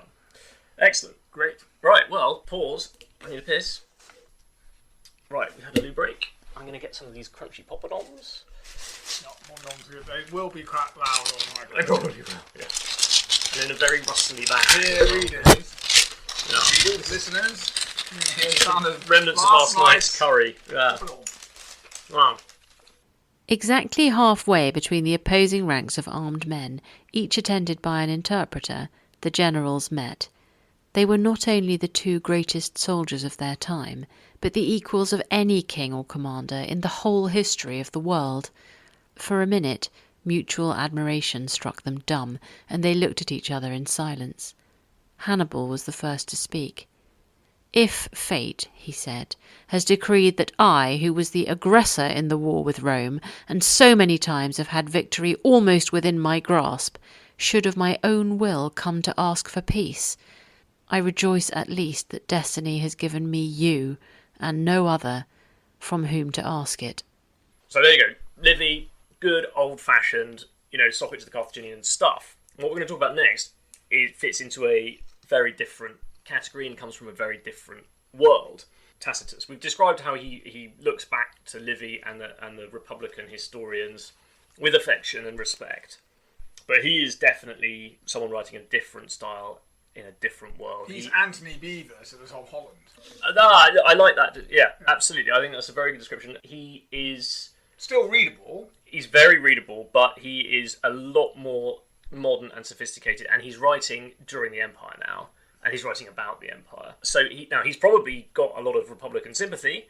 Yeah, so he's writing at the beginning of the 2nd century AD under the so-called good emperors, but he's writing about the first 100 years of the Empire, basically. So he basically picks up the story where Livy finished, and he's writing the history of the Roman Empire as an imperial system. And he's got a very complicated relationship with that system. First thing to say is, he is a politician within that system. He rises to the level of consul under, I think, the Emperor Trajan. So he's writing in a time of relative political relaxation after what Tacitus would probably want us to think of as the dark years of the Julio-Claudians and then the Flavians. So the first two dynasties of Rome. But he had his early career under Domitian, who was a tyrant, shall we say? Yes, he's sort of mixed. Like he doesn't write off all of the previous. Unlike, let's say, the Flavians, who were sort of quite clean to show the Julio-Claudians, especially after Augustus, were all sort of just terrible. He's a bit more measured, so he seems to quite like Vespasian. Okay, he probably likes. Does he like Claudius? I can't remember. I can't remember. Well, it's hard to tell. I mean, he's quite measured, but so he like most of them, they go for Augustus being generally a goodie. Tiberius being about. I just think he absolutely sort of loathes, as far as he can say, Domitian. But Vespasian and Titus do a little bit better. So I don't think he's completely critical. You pick it up thinking, you're writing an age of Trajan, right. You're going to basically say that everyone was right. Okay, that's a good point. But I think because Domitian had this 15-year reign being absolutely awful, you can really pile on him and be a bit more measured in some of the others, which I think adds then. I can see that the Trajan going, well, this is good, because it implies that it is not just an elegy of how brilliant I am. It gives it a bit more reality. He's a proper historian doing proper history, although he has views within it. No, that's right. And he's a lot more cynical than Livy. I think he owes a bit more to Sallust, who hasn't made it to the list, but if you're interested in this period, is a great one to read. Going back to the tradition of Thucydides, he's much more like a Thucydides to Livy's Herodotus. Yeah. If we say very simplistically, in the sense that he's still putting speeches in the mouths of the protagonists, but he is, he's a skeptic. He's not going to talk about supernatural things. He's a sophisticate. He is writing with great irony and political nuance, and you never quite know where you stand with him. I mean, it's not simple. So, I mean, he himself says, of all the historians since Livy, he says, well, they're writing under an authoritarian regime, effectively, so they're either flatterers or they're embittered. And now that's interesting. He doesn't just write them all off as flatterers who have to write, they're constrained by the fact that they're writing an authoritarian system. He also, because he's part of that system, he is kind of critical of people who are he might say pointlessly or self-destructively Republican during the Empire. And that is quite an interesting thing. So, but you're never quite sure how much he has to say this for political reasons. It's a very ambiguous tone. You never know exactly where you stand with it. In a way, it's quite a modern one, although arguably in the very modern, you definitely get people's views. But he seems to think that I'm sure his ambiguity is in some senses measured in a political choice, but he also seems to think of it as a mark of professionalism. Yes, he should yes. do, and I think he's got to be even-handed. Livy would always say boys' own adventures. He wasn't worried about being a professional. He was telling a ripping yarn. Yeah. Whereas Tacitus seems to think, no, it's my job to tell history, and these other guys haven't done history very well. Yeah, that's absolutely right. And he's got that objectivity, that psychological insight, and also a genuine objectivity about Rome. So he, in Livy, we've talked about his sympathy for Hannibal, but you're never under any doubt that the Romans are the good guys. Yeah.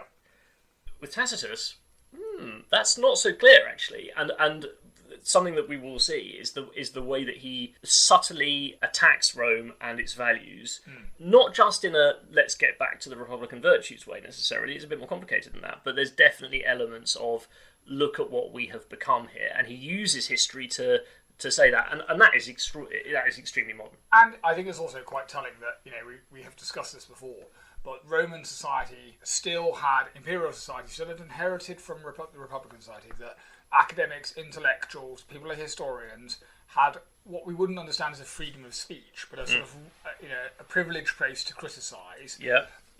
Even the most apart from perhaps the most outrageous of the emperors, the most autocratic like Caligula and what have you.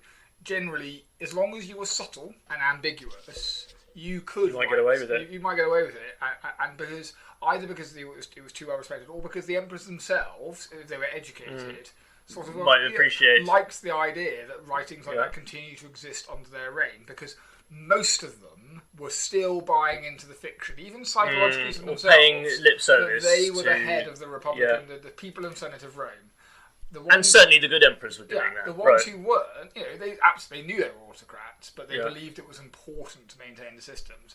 The ones that the historians and generally we, but through those historians come to think as the bad emperors are the ones who made no bones about it. Yeah, are the Caligulas, are Nero. But later Nero, yes, the early Nero, people we quite like. Yeah, if you go to Seneca or whatever. Yeah, absolutely, and also, as you say, we've only got the historian's word for it, and obviously that word is potentially biased.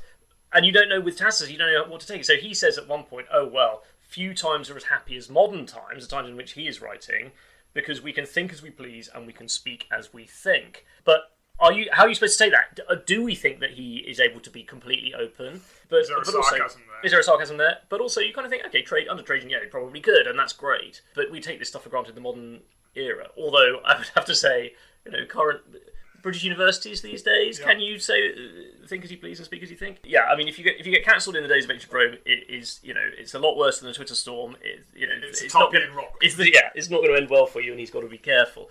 I think the other thing that's worth saying about Tacitus is we are now in a completely different style. This is not easy reading. No. I remember because I had to do when I studied Latin. You'd love a bit of Livy. That's quite easy schoolboy Latin. Tacitus is the opposite. It is extraordinarily tight. It's very, very polished, very stylistic, heavily stylized, which makes it sound like it's not a good read. That is not true at all. It's a brilliant read. It's brilliantly written. It's dense. It's like a work of art. History is a work of art. Yeah, and if you look back on sort of the first century writers, even people like Cicero, their sentences are as long as paragraphs. Right, it's flowing. They're doing clever things of nestling, parenthetical subclauses. Yeah. It's all very brilliant. Tacitus, short, sharp sentences, which are perfectly constructed, and it's like an epigram. It's like Marshall writing history. Yeah. It's like if you have a parallel text, you'll get a page of Tacitus, and the translation's like 6 pages long because that's how tightly written it is, and you can do things in Latin that you maybe can't in other languages, but he takes that to the extreme, and it is beautifully. It's dry. It's very, very dry in the best sense of the word. Well, yes. Now some things should be dry. Pants, sherry. Martinis, yeah, absolutely. Rather than things like what would be a bad thing to be dry? Sponge. I hate it when you get a dry sponge. Sponge cake. Eyes in the house. I see. Well, knickers. Yeah. But, So this is dry in the best sense of the word. You hate knickers being dry. Yeah, think about it. You've been out of the action for a long time, haven't you? I am thinking about it, but I think that's very context dependent. But yes. It's context dependent. So he's picking up where Livy leaves off, and he's talking about the political history of the empire. We've only got, again, unfortunately, a lot of it's been lost, so we've got bits of it. What we've got is, first of all, he starts with the histories. He starts with the year of the 4 emperors and goes forward, and we've got that bit of the year of the 4 emperors, AD 69, favourite number. And then he goes backwards. Year, actually, because I love the year of the 4 You've got the coins, haven't you? I've got a coin of Galba. Who, again, he's quite pro. He's quite pro. He's pro Galba. He lasts like 2 months. Doesn't like Otho. Doesn't even mention Vitellius as much as like it. Vitellius doesn't get looking. And then he's all right with Vespasian. But yes, I do have a coin of Galba, which is amazing, since there can't be that many of them minted. No, absolutely. That's a very good point. It's like having a rare stamp, isn't it, from Lady Jane Grey or something. They didn't use stamps in those days. But my wife has had 2 water snails, curiously, that she named Otto and Galba, old fact. Probably the only water snails with those names in the whole history of the world. I also have one of Claudius's coins, which he minted to celebrate the destruction of the temple in Jerusalem. Really? Yeah. Nice. Yeah, nice. Check them out. They're on my staircase next time. Oh, I'll have a look. I'll definitely have a look. So he then does a prequel to fill in from the beginning of the empire up to AD 69, and this is probably more famous work, which is the Annals, not the Annals. Now, I just say that out there because a friend of mine at college who was self-taught, and he made that classic error of he'd read this word, but he had never heard it. So he went into a lecture or whatever and said, "Oh, Tacitus's Annals." Cue some tittering at the back. I think very unfairly, because I can't remember who was it who said this. It's a great band name. The Annals. Tacitus's Annals. Yeah, but I think look, I don't think you should ever laugh at people who mispronounce a word because they never heard it, they've only read it, because that means that they're self-taught, basically, and that is a good sign. And I don't think anyone should be. But just to warn you, if you ever if you're ever talking about this stuff, it is definitely pronounced the Annals, not the Annals. And we had a similar situation with my mum, curiously, who... let's not talk about your mum, anal. We had an argument, and she used the word penis, clearly for the first time, because she pronounced it penis. So she'd never heard it. She'd never heard the word penis. But she had read it. Possibly quite a lot. So I don't know what she... So she knew the word, so your mother was doing a lot of reading, which includes the word penis. The mind boggles. Yeah. And I also never had a conversation My mother knows about penises, but she just doesn't know how to pronounce them. She can't get her mouth around them. Now, you might agree with me on a slight, a slight sort of aside here, but the plural of penis to be penises, to me, always looks like a bit like when Schmeagol is trying to say the plural of hobbits as hobbits. Hobbits with their dirty, stinking penises. Oh, I don't want to think about hobbit penises. It's just as a word written down, it looks like it's been multiply pluralised. I see what you're saying. Do you think hobbits had big penises? Is a hobbit penis? Hobbits' penises. Are the hobbits' penises in proportion to the rest of their bodies? It's not clear, is it? Well, we don't know. Because their feet aren't, right? They've got big feet. We know that. And we know what they say about big feet. Yeah, it's interesting. Well, we know that Sam's got a number of children, but that doesn't tell us anything. With Rosie the barmaid. Only that, of course, that presumably whatever they're docking into is similarly large. And presumably hairy. Yeah. Anyway, where were we? My mother, penises, hobbit penises. So your mother Tacitus. The Annals, yes, right. So Tacitus says hobbits penises. Your mother doesn't know how to pronounce it. Peni? The thing is, to be fair, it is written Annals as well. True. Yes, that is true. So you'd have to, yeah. So someone who is only self-educated, I think you make a very good point about we should not laugh people. I used to know someone who said albeit. They meant albeit. Yeah. I had someone who said banal instead of banal. And actually, why isn't it banal? Yeah. I'm going to start saying that. And all makes sense, but you are also... It helps with limericks as well. Never actually it's hard to find a rhyme for anal. But a double N implies an annal so it means they never have any conversation with any other person. So yes, I see what you mean. So maybe we should be less forgiving. Anyway, so Tacitus, he writes the Annals, and he writes the Histories, but he also writes 2 little, I don't know how you describe them, essays, monographs, very, very short, and this is what we're going to talk about today. You get them both in a single Penguin Classics edition, by the way. It's a good one. You get them both. Suggested this, because I've read, or I've attempted to read, Tacitus' The Annals. Yeah, I have. I think when I was about 17 or 18, it's a great book. It was on the side of my bedside table during college most of the time. But it's a long read, right? I didn't have to read it. I just I thought I'd spare you. There was no way you were going to fit in the Livy and the. And the so Tacitus. when you went Agricola, I'll be like, happy days. I've got some Skype meetings that I've got very fulfilling communicating. Stick the camera off. Yeah, well, unfortunately, I don't have a camera, so get it over. I've got sort of the back cave, like 3 or 4 screens. Basically, they come around the table. You just keep a sort of weather eye. And if you hear your name mentioned, sorry, from you, Adam, and you just go. My internet's a bit dodgy. Nothing cross-cutting for today. Yeah, that's very my good. answer. Yeah, everything's proceeding satisfactorily. Get back to the Tacitus. So I was very pleased. But I also put it in there because this is trying to pick something is tricky. We can only pick one book, but this is a single surviving, polished piece of work, which I think shows him at his best. So it's probably not. This might be a controversial choice. People say, well, this isn't as important, but it's great, and it also because it's about Britain. It's the first sort of, apart from that little bit of Caesar where Caesar comes over, slaughters some Brits, and then buggers off back to Gaul. This is the first proper description of Britain ever, and that's fascinating. Ever done the Cambridge Latin course, which we mentioned before, we've got Cogidubnus appearing in here, right? And so it's sort of a prequel to that. Yeah, you get some interesting stuff. Shakespeare's Cymbeline appears here. So I think Tacitus, by the way, is also the first historical reference to Jesus Christ as a historical figure. So he calls him Christus. There's also this is in the Annals, I think. You've got Flavius Josephus may mention. But there's a dodgy interpolation, but there's also Suetonius. Oh, does it? Okay, I take it all back. It was a similar era. But what's interesting about the Tacitus reference to Christ, actually reference to Christians and Christus, their leader, is that it's the first, I would argue, completely uncontroversial. The text as we have it is accepted to be what was written by the historian. It's not been shoved in by a later. It's not either been shoved in, or actually in both of those cases we believe that there was a comment made which has been added a Christian gloss. Tacitus' reference, because he gets it a bit wrong. He's got a great phrase there. He goes, "The superstition which arises under the reign of the procurator Pontius Pilate finally made itself to Rome, where all things pernicious and superstitious collect and find a vogue." Which I love as a bit of writing. Yeah, and that's typical Tacitian, isn't it? And Agricola's great because it is, as I say, it's a bit of a funny text. We'll talk about more, but it's short, it's punchy, it's got a bit of military history in it. It's about Britain, and it's a good example of his writing. Yes, and it's also a psychological portrait. It gives you a bit of everything. Yeah, it's not a particularly important work. No, I accept that. Maybe but I was trying to But if you were going to do Livy, thinking of our listeners who are hopefully reading along with us, we know that Livy's a bit longer. It's well worth it. We give you Agricola as well. To balance if it we'd out said, by the way, you've got to do the Annals as well. Yeah. And then Tacitus' then you might think, hang on. Then you'd be like, hold on, I thought this would be a bit of fun. There's no way I can read this. But you can read the Agricola in 20 minutes, and by the way, then read the Germania as well, which is a little tract about Germany, which is great because guess what? This is 2,000 years ago, 1,900 years ago.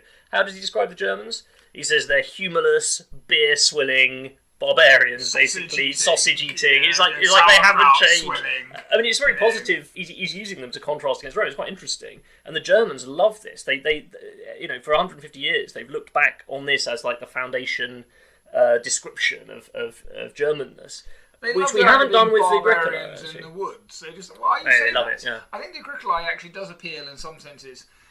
To the whole Eagle of the Ninth story. Yes, that's true. Which arises at the Lost Legion. Actually, the history of behind that is actually probably more fascinating than the legend. Oh, he does some nice things about the Brits compared to the Gauls. He's like, they're much cleverer than the French and much better fighters. Look back on this a bit. Because it's they come out of it looking really good. Give a bit of a pasting to the Romans, so I think they have that sort of. It is a bit of a Braveheart kind of thing. For the English, we're quizzing. We've acquiesced. Boudica turns up a little bit, but has a crack, but then loses. We're like, actually, we're kind of happy. And he says these nice things about the Brits, which is essentially, as long as you're not being oppressive, as long as they're servants and not slaves, they'll happily pay taxes. They'll just get on. They actually like Roman stuff. They're quite on board. The moment you start taking the piss, basically, they're not having any of it. We're going to come and fuck you up big time. But this was interesting as well. This is where you get the Tacitian sophistication, because he says of the Brits, having said that they're much better than the French, but obviously we are, he says, gradually they're led into demoralising temptations, arcades, baths, sumptuous dinners, The unsuspecting Britons spoke of such novelties as civilization, when in fact they were only a feature of their enslavement. And so this is great. So it's like, what did the Romans ever do for us apart from? And basically he's pointing out, well, yeah, but... We've culturally enslaved you. Yeah. You might argue that using a bath is actually cultural appropriation of the British. Right. And that's why you haven't had one for 3 years. I mean, this is probably not the juncture to talk about what a ridiculous concept that cultural appropriation is, because it absolutely rests on the idea that cultures exist independently of each other, and they don't... Phonically. And they don't intermingle. It's like, so hold on, is what the use of electricity by anyone who isn't Thomas Edison, cultural appropriation.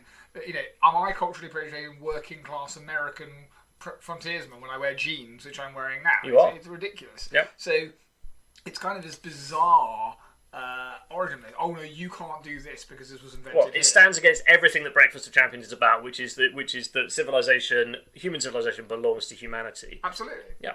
No, I couldn't agree more. But there's an interesting Tacitean. But take on this, right? I have been civilized. I have definitely been enslaved by Roman ideas. We want some roads, baths, and a sumptuous dinner. Of which we're eating the remnants of now. Yeah. What's wrong with that?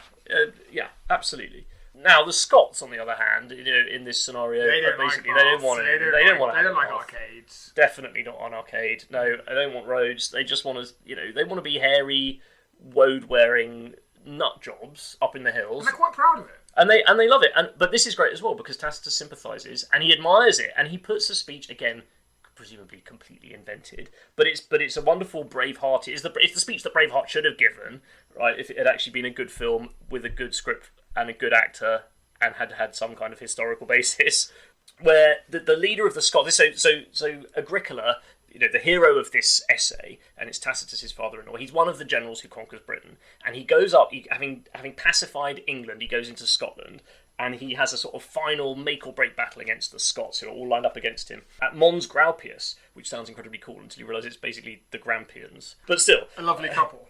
Yeah, exactly. But not fond of baths, so they do a sumptuous dinner. Yeah, and probably a good breakfast as well. So he has this speech before the battle, he puts in the mouth of the Scottish leader. And it's a wonderful little speech, and it's so Tacitean. And he says, "There are no more nations beyond us. Beyond us there are nothing but rocks and waves. And the Romans, who are more deadly than both of these, they are the pillagers of the world. To robbery, butchery, and rape, they give the lying name of government. They create a wasteland, and they call it peace." And this is not contradicted. This is, even in the context of an essay about how great his father-in-law is for putting these barbarians down, he has this very, very powerful speech. Does he think? Are we getting a little bit of what he thinks about Rome? Or is he simply being honest and saying this is what the people we conquer say about us? Yeah.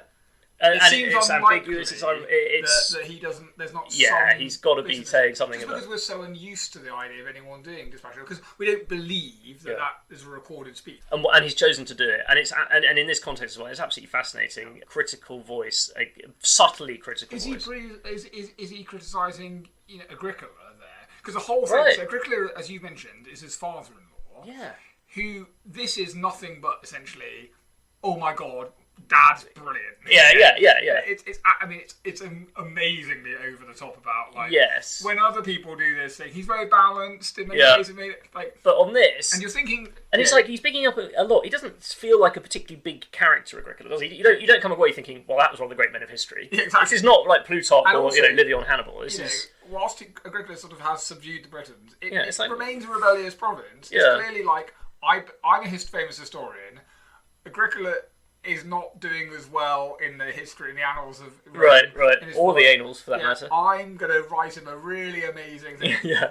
And he does the best as he can with the material, which is just some great stuff in there, but it's not one of the brilliant ones. No.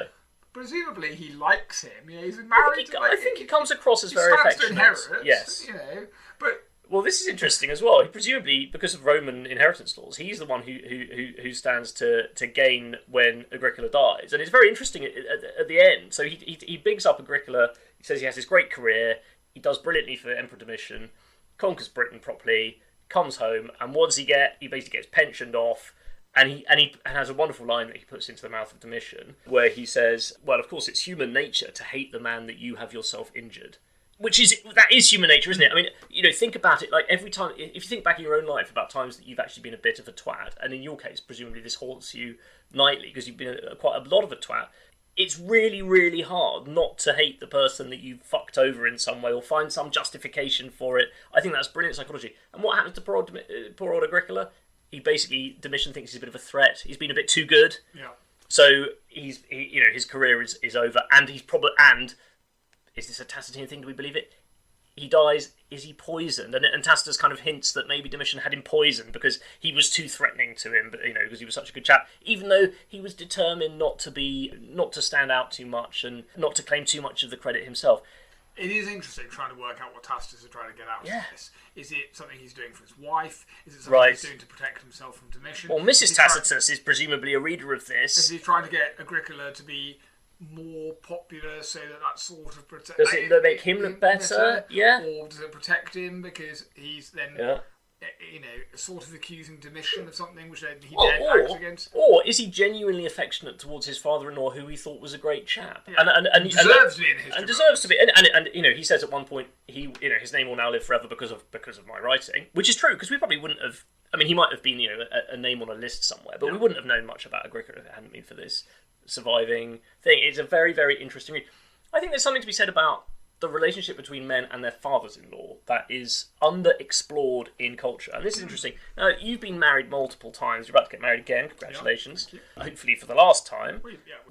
So you've had lots of father-in-laws, and you're about to have another one. Tell us about this relationship, because I think it's an interesting one and a tricky one. Can you see yourself writing a great encomium to your father-in-law, future or past? Well, I mean, you're not ideal son-in-law material, I think we can say. Entity, very different people. And it's always interesting to thought experiment what it would be like if they meet. But fortunately, that sort of almost doesn't happen by design, by definition. Right. But no, how can I imagine writing? I mean, I suppose one that you liked, sort of the current one. Yeah. And that's not just my current one, but anyone's current one. Yeah. Because sort of like, if you were a historian, you might go, what you did is that job, that sounds fascinating. Yes. I'll write you, I'll write you up. But you've heard all the stories over Sunday lunch. Yeah. You've been taking notes because you're an analyst, and you write it up. It's interesting. I mean, I don't know. I mean, I get on well. I think I've always got on well. It's a slightly odd relationship by definition because it is. 'Cause you're fucking their daughter. Yeah. Well, do not put a fine point on it. Yeah, absolutely. So I don't know. What's your? I mean, Now, so this is interesting. One of the reasons why I went for the Agricola is because I hope, a very good relationship. Now, my father-in-law played a blinder right from the start, which is, even though, again, I wouldn't claim to be ideal son-in-law material, but he always sort of welcomed me in, he respected me, he was very, very kind and welcoming right from the start, pretty much regardless of how badly behaved I was. First time I met him, unfortunately, I was catastrophically hungover. This will shock you, listeners. And he took me out for dinner, and I fell asleep, literally face down in a plate full of pasta. It wasn't the best introduction, but he let it go. He continued to be generous. And he's a great chap. There is a slight, I wouldn't say a foie gras that has been introduced recently. A bit of a, well, there's a question mark. We'll see what you think about this, and I do hope he never listens to this podcast. So my father-in-law is really into tech. He's a techie guy. He's into computers. He made his career in that. And he's got all sorts of cool kit. He's always got a new gadget when you go around, and he wants. Yeah, I haven't managed to to get from him anything useful in that regard. So a couple of months ago, it was just before the holidays, we went round and we were staying the night at theirs, like in my wife's old bedroom kind of thing. And it's the same house that they've always been in, so I remember it back from when I was a schoolboy going round, and I know that house like the back of my hand. I know every creaky floorboard. I've done the late night, shuffle cock in hand, got it, creeping past ninja style past the parents' bedroom, come dribbling out that you've just sprayed all over their daughter, desperately hoping to make it to the bathroom without treading on that floorboard that the third one along is going to creak, and you're there for half an hour and you think, oh god, is there a noise? I'm going to pause. Is that the best thing to do, or should I just go for it when I get there in time? And then they need the loo anyway. Yeah, right, it's terrible. The sight that greets them. He's there, standing, one leg on either side of the thing, hanging off the light, cock out and all guns blazing. Ah, yes, Mr. So-so. Well, anyway, no.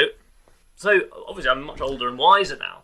Anyway, so we go round. And you've invested in a robe. Now, You learn some of these things now, but then as you get to a different stage in life, listeners, you get to different problems. So when I'll draw you the picture here. When a man loves a woman very much, and they get together and they get married and they have kids, one thing leads to another, right? But those urges do not always go away. But one's wife sometimes, after a hard week at work and then looking after your kids, you understand that sometimes these urges cannot be immediately sated, but they're still there. They're still there, listener. They're still there. Right? I haven't had the operation that you've had. I still have urges like a young man. Yeah. And sometimes as a eunuch, these things on a hot exactly. So it's a hot night. Picture the scene. It's a stinking hot night.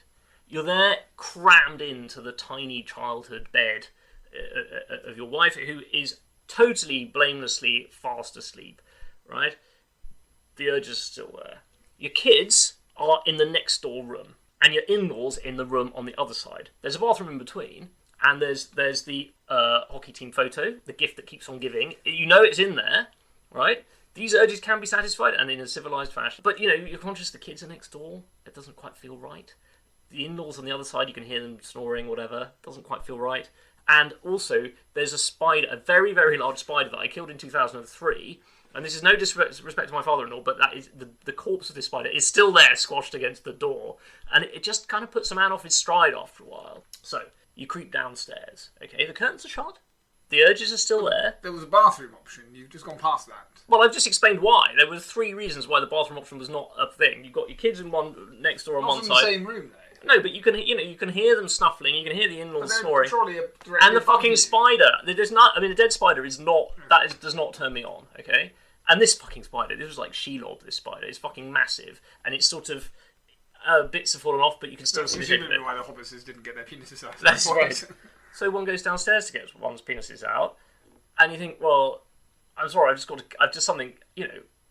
There comes a time when these urges need to be relieved, right? Yeah. One thing leads to another. 3 weeks later, I'm on holiday. My father-in-law sits me down at the dinner table, and he says, "I got a really cool piece of kit." Now, this is a normal opening line for him, right? Because he always has got. I have got an infrared, motion-activated camera that I have set up in my living room. And I set it up because we're coming away on holiday. There's been a spate of burglaries. And at the end of the holiday, I am going to review the tape. Is this his way of telling me that he has already reviewed the tape? Or do I still have a chance to invent an excuse to go back from the holiday, break into the house, there's been a spate of burglaries, do you think find this thing, somehow wipe it or destroy it? If he hasn't already watched it, he must be telling you, perhaps, because he heard you go downstairs, he knows what you're like, he's known you for, 20, 30 years now, and as a result he's thinking, that's the sort of thing my son-in-law would do. Probably well, it is the sort of... one out over a picture of Great Auntie May. Right. Age 75. She was Ethel. She was quite a good-looking lady. My wife comes from a long line of stunners. Right. And she's dead now. Is the sort of thing that would do, so I'm going to let him know. What, do you think he was trying to give you an option? But here's my point. My father-in-law is the sort of legend where it's not clear. Like, he's the kind of guy that if he watched the video of his own house to see if he'd been burgled and caught his son-in-law wanking over his great auntie's photo on his living room, on his favourite chair, his way of dealing with that would be to sit him down and come up with so that there would be no embarrassment on either side, we can still look each other in the eye, but the card has been marked. That's the kind of man my father-in-law is, and I want that recorded for all time, and that's exactly what Tacitus does with Agricola. I mean, not the details are different, but it's the same kind of relationship. I've always liked your father-in-law. He's a very nice chap. I think perhaps if you were to, just going forward, not use the valance as your cloth to wipe up. The sofa is old. Well, it's still stained. Workable. It's stained. I turned the cushion over afterwards, to be fair. And I thought about his daughter. Can I just say, I thought about his daughter because I thought it would be dislike. I'm in this man's house. I'm not going to think about Eva Green, Margaret Thatcher, any of the ones that any of the normal pantheon. No, I thought loyally about his daughter, and I want that to be as a point in my mitigation. I'm not sure that when you're watching the infrared footage of your son-in-law facing the camera, lad in hand, going at it, knowing that he's thinking about your own daughter at the time, actually... If you're listening, I am so sorry. Anyway, how did we get onto this? I'm not sure, but I mean, feel that you've written this. This has been a cathartic conversation. Anyway, almost. Yeah. Tacitus does not record a similar incident about that time. I don't. Well, if he does, that bit hasn't survived. He crept into the next section of the tents and then put up in the camp and cracked one off over. Just used a slave girl, presumably the equivalent at the time, yeah. And presumably. But when he was ravishing that slave, he was thinking of Flavia, Julia. Yeah, right. What was his wife called? I can't remember. They were Julia, I think. Possibly, yeah. Interesting. So anyway, I think we've all had a catharsis. But the point is, the relationship with your father-in-law is always a difficult one. But I really like the fact that he liked his father-in-law and recorded him for all time as a good chap. He slightly oversold him, didn't he? He slightly oversold him. I mean, you read this and you go, fair enough. But I suppose, especially if you just come from reading Hannibal. Yeah, you it's like, okay, you beat some hairy old Scots. In Hannibal and Scipio's discussion about the great generals, had they lived longer. Yeah, how far down the list would Agricola have been? Agricola. Scipio he's probably not in the top 100, is he? No, he's probably in the top 150. Yeah, Roman general. Yeah, probably. Right. Yeah, because he got Britain. Yeah. So that's all right. Yeah. Now, but where would you put Tacitus in your list of the top 100 son-in-laws? I mean, I think Agricola has done well for himself. Higher than you. On the one hand, good podcaster. On the other hand, but that is a question perhaps we can't answer because, as you say, not many people have immortalised themselves as a son-in-law. No, indeed. So I think I'm going to raise a glass to our father-in-laws. Yeah. Well, cheers. But he might genuinely listen to this. Why don't you put a warning at the beginning? He's like the only person who's ever read my books. You might say at the beginning, I've read your books. And my mum. You might say who might also listen to this, by the way. You might say at the beginning. And your mum. A warning on this particular episode. Dr. Cox, if you're listening. Warning. If my father-in-law or my mother listens to this episode, I've been following this, please don't, because of the anecdotes at minute 40, and actually that will work very well. They'll go straight to that bit. But other people will find it funny because of that. Oh, great. Well, that's terrific. I'm pretty pleased about that. Well, when we do our... hang on. Why is it we're allowed to cut out all of the stuff that makes you look terrible? Because my stuff is criminal. Brilliant. Right, then do you need another wee break? Or is your bladder up for it? Let's fucking do it. You have mustered to a man, and all of you are free. There are no lands behind us, and even on the sea we are menaced by the Roman fleet. But there are no more nations beyond us. Nothing is there but waves and rocks, and the Romans more deadly still than these. For in them is an arrogance which no submission or good behaviour can escape. Pillagers of the world, they have exhausted the land by their indiscriminate plunder, and now they ransack the sea. A rich enemy excites their cupidity, a poor one their lust for power.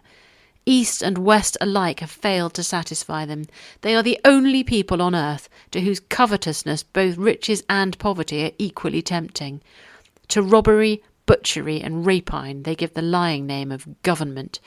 They create a desolation and call it peace. So, that was the golden age of Rome. The golden age of Rome. I mean, I do think the first century AD is like one of my favourite periods. I know you've been more of an Alexander man. Yeah. No, but there is some fantastic stuff going on. There's just so many writers writing in that period. Yep. But what's gone on? We were talking about the very height of civilization. Yep. The great men at that time genuinely are, the people we're kind of, and it's a very sophisticated society. And this is the other thing about Tacitus. Cleopatra, the heroes of that time. There is much more interesting stuff to come. And Christus coming in as well. I mean, this is a fascinating period. And then, weirdly, Tacitus is sort of criticising it as, are we so civilised? But be careful what you wish for, basically. So all these historians have been saying, Rome's not what it used to be. Well, it really is about to be not what it used to be. There are some legendary stuff still to happen, but we are over the hill now and entering the decline of Rome. And what these guys have been, what they've been predicting for a long time is about to happen, right? And we're not going to discuss the decline now, and we're going to come on to this later with Gibbon, but we've got a couple of bad centuries are about to happen, and I think shit's about to get real, basically. Yeah, and whilst I can sort of name all the Roman emperors, and tell you what they did for the up for the first I think 100 I get years. to Or so. Septimus Severus, but At that point, yeah. you start sort of, oh yeah, him. Bloody Christians that are to blame. You've got a lot of answer for you, chaps. Well, Tacitus was right. I mean, this is a sort of discuss this sinister. when we get to Gibbon. Okay. But we then have there's a brief flourishing again, a silver age, if you like, with Constantine, the foundation of the second Rome at Byzantium, Constantinople, and then later one of the Have you ever emperors. been, by the way? Oh, I haven't. No. Have you not? No. I thought we were going to go for a stag do. I'm absolutely going to take you on the stag do. Fantastic. It flourishes again, not treason just under story. Constantine, but under Justinian. But Probably the greatest of the Byzantine emperors, right? They last for 1,000 years, but it's a total shit show and they're constantly decline, except under him. Right? Yeah. But I would love to go to Constantinople. Absolutely brilliant. Or it's cold day in hell before I call it Istanbul. I mean, hashtag Frankly, remember 1453. Absolutely. Yeah. But Hagia Sophia. Yeah, which Justinian built. Yeah, and is now, thank you, President Erdogan, a mosque again. Wankerer from Ankara. Yeah. Man's an arsehole. As you pointed out, the mosque at Cordova is now a church. Yes, we need to be a little bit careful about it. Yeah, true. But this, so Justinian, this great emperor, he basically, this is the empire fights back. So the barbarians have come, the Western Empire has fallen. The empire is everything's turned to essentially shit. the area, the few fields outside of Constantinople at certain points. And right, it's literally, and then But they still think of it as empire. They still call themselves the Romans, even though they're Greek speaking and they're based in Turkey. And the light of the empire, sort of continues to. And they've still got all these books, by the way, in their libraries, very importantly. But Justinian basically says, right, we're going to get this back now, chaps. Builds Hagia Sophia, sends out probably the greatest Byzantine general, the whole 1,000 years of Byzantine history, more, Belisarius, recaptures Rome. Yep. And deliberately as a kind of, right, we're going to get back to what we once were. I mean, it's amazing, isn't it? You're basically a small city rump stage, but as you say, which we find it difficult because we talk about them as the Byzantines. They didn't think of themselves as Byzantines. Yeah, but the Romans, thank you very much. On. Yeah. And they're right to think so. Yeah. And then, but you've then got this idea, wake up one morning, right, I'm now the Roman Emperor. What about if we retook it to the greatest extent we've ever been? Yeah. It's a bit like, when ISIS wake up and go, everything should be as it was in 724 or whatever. Yeah, that's the year. Those are the borders that I want to really recognise. But he does it. He basically does it. You know what? I mean, he doesn't quite get back to Hadrian's Wall or anything, but just retake Rome, which has not been part of the Roman Empire. Yeah, and Africa and bits of Spain and all sorts. It doesn't. It's amazing. No, and he has to contend with the plague of Justinian. There's the great outbreak of the Black Death, kills like 5,000 people a day. Procopius says in Constantinople. There's the Icelandic eruptions that there's no harvest for 5 years. It's absolutely cataclysmic. This is the end of the ancient world, but weirdly it goes out with a bang in the sense that they are kicking ass. They're being good. This is the greatest emperor of the late Roman Empire, the greatest general. They coincide, and we've also got the latest Roman historian who's writing the official history, and he does this long book on the great buildings that Justinian builds, including the Hagia Sophia. He does a long book called The History of the Wars, which is the official account of Belisarius recapturing. They didn't live a couple of centuries earlier. If Justinian had succeeded, imagine what he could have done. Nero, yeah.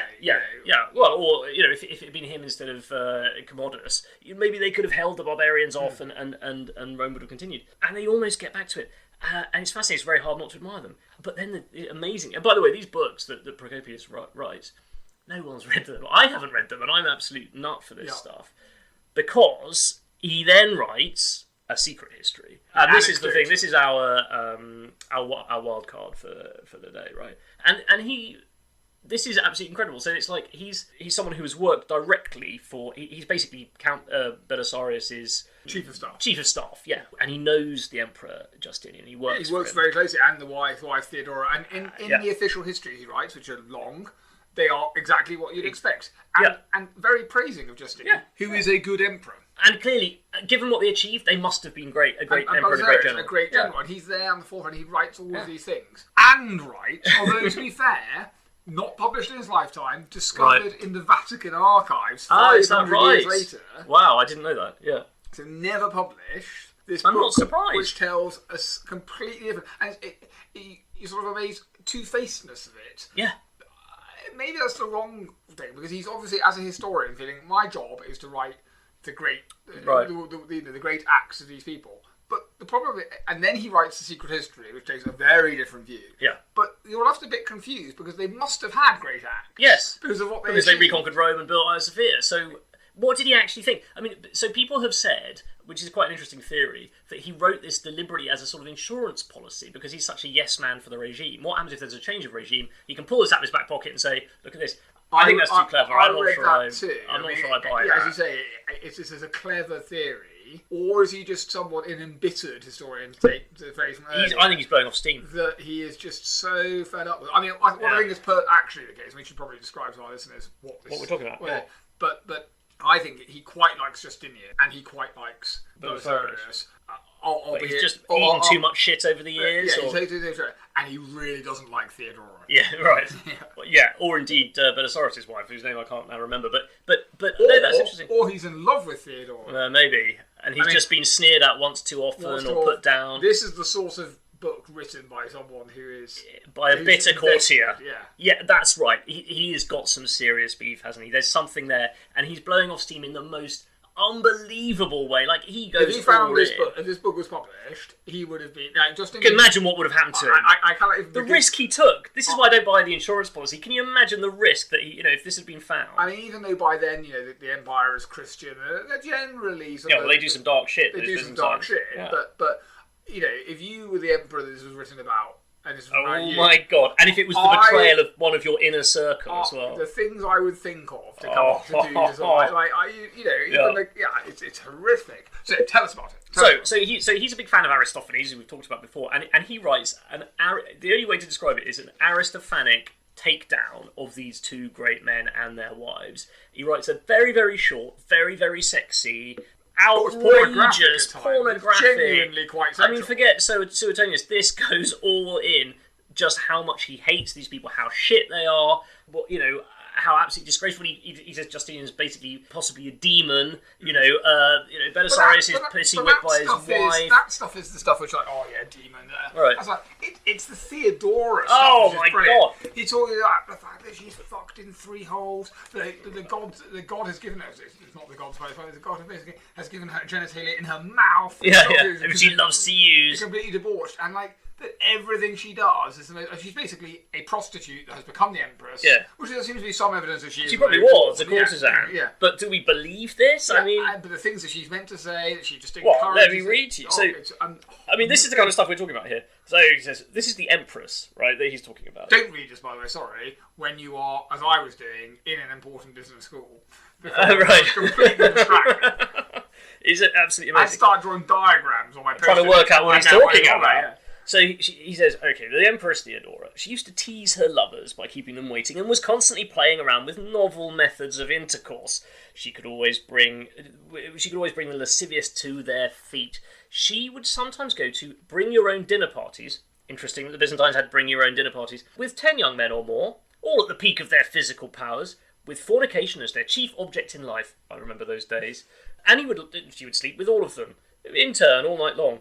When she'd reduced them to a state of exhaustion, she would go to their slaves, as many as 30 at a time, and copulate with every single one of them. Not even they could satisfy her lusts. She used to complain that she only had 3 orifices given to her by nature, and she would worry that the holes in her nipples weren't wide enough so that she could use those for yet another variety of intercourse.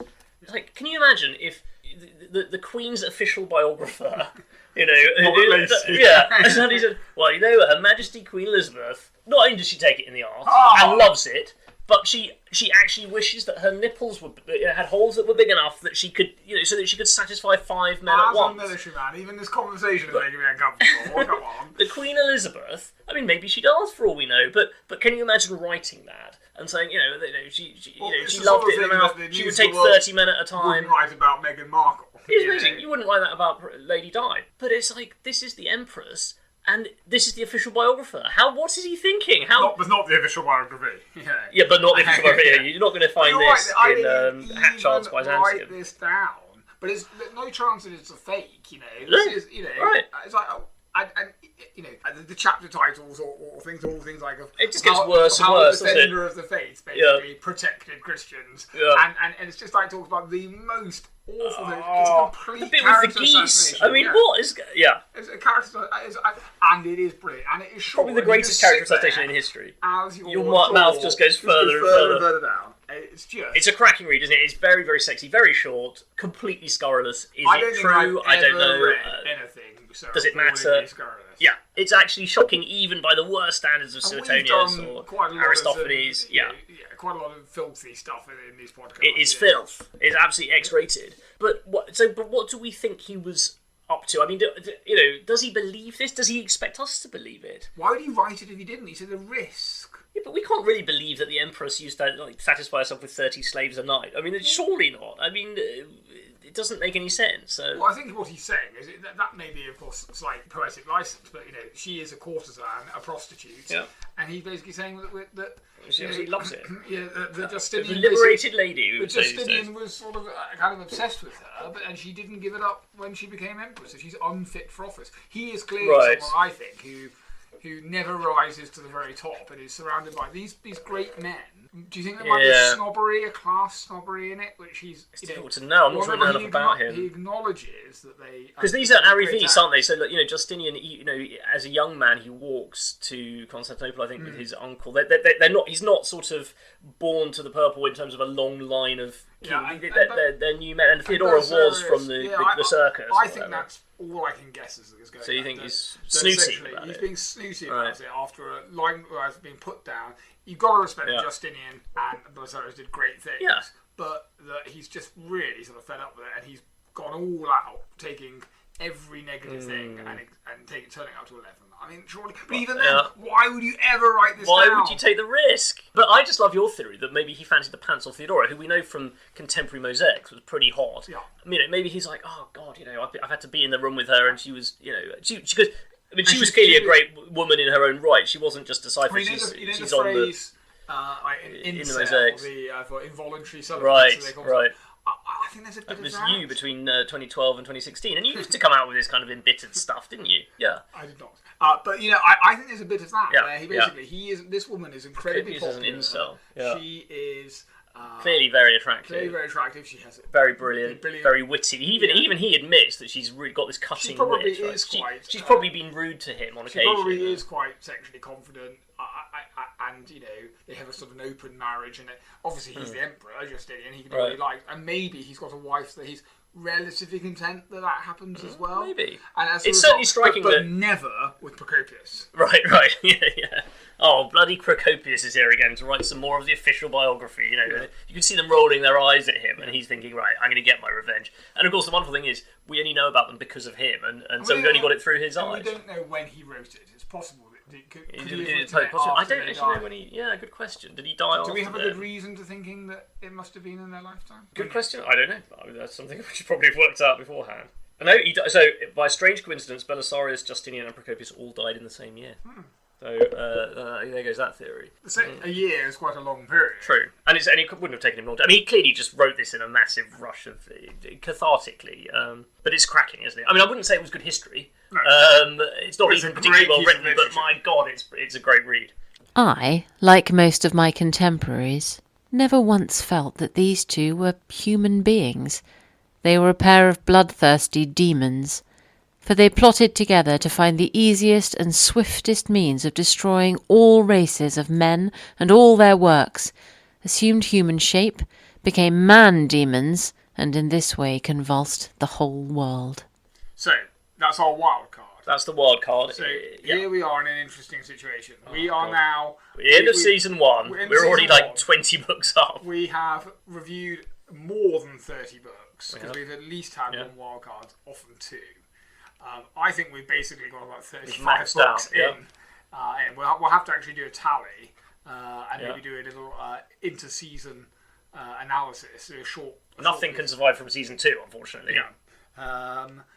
These Chinese classics are looking more and more tenuous. Yi Ching is not going to make it, is it? But what do we say? I mean, I am genuinely torn this week. I just don't know what... Let's put Procopius to one side for a second. Okay.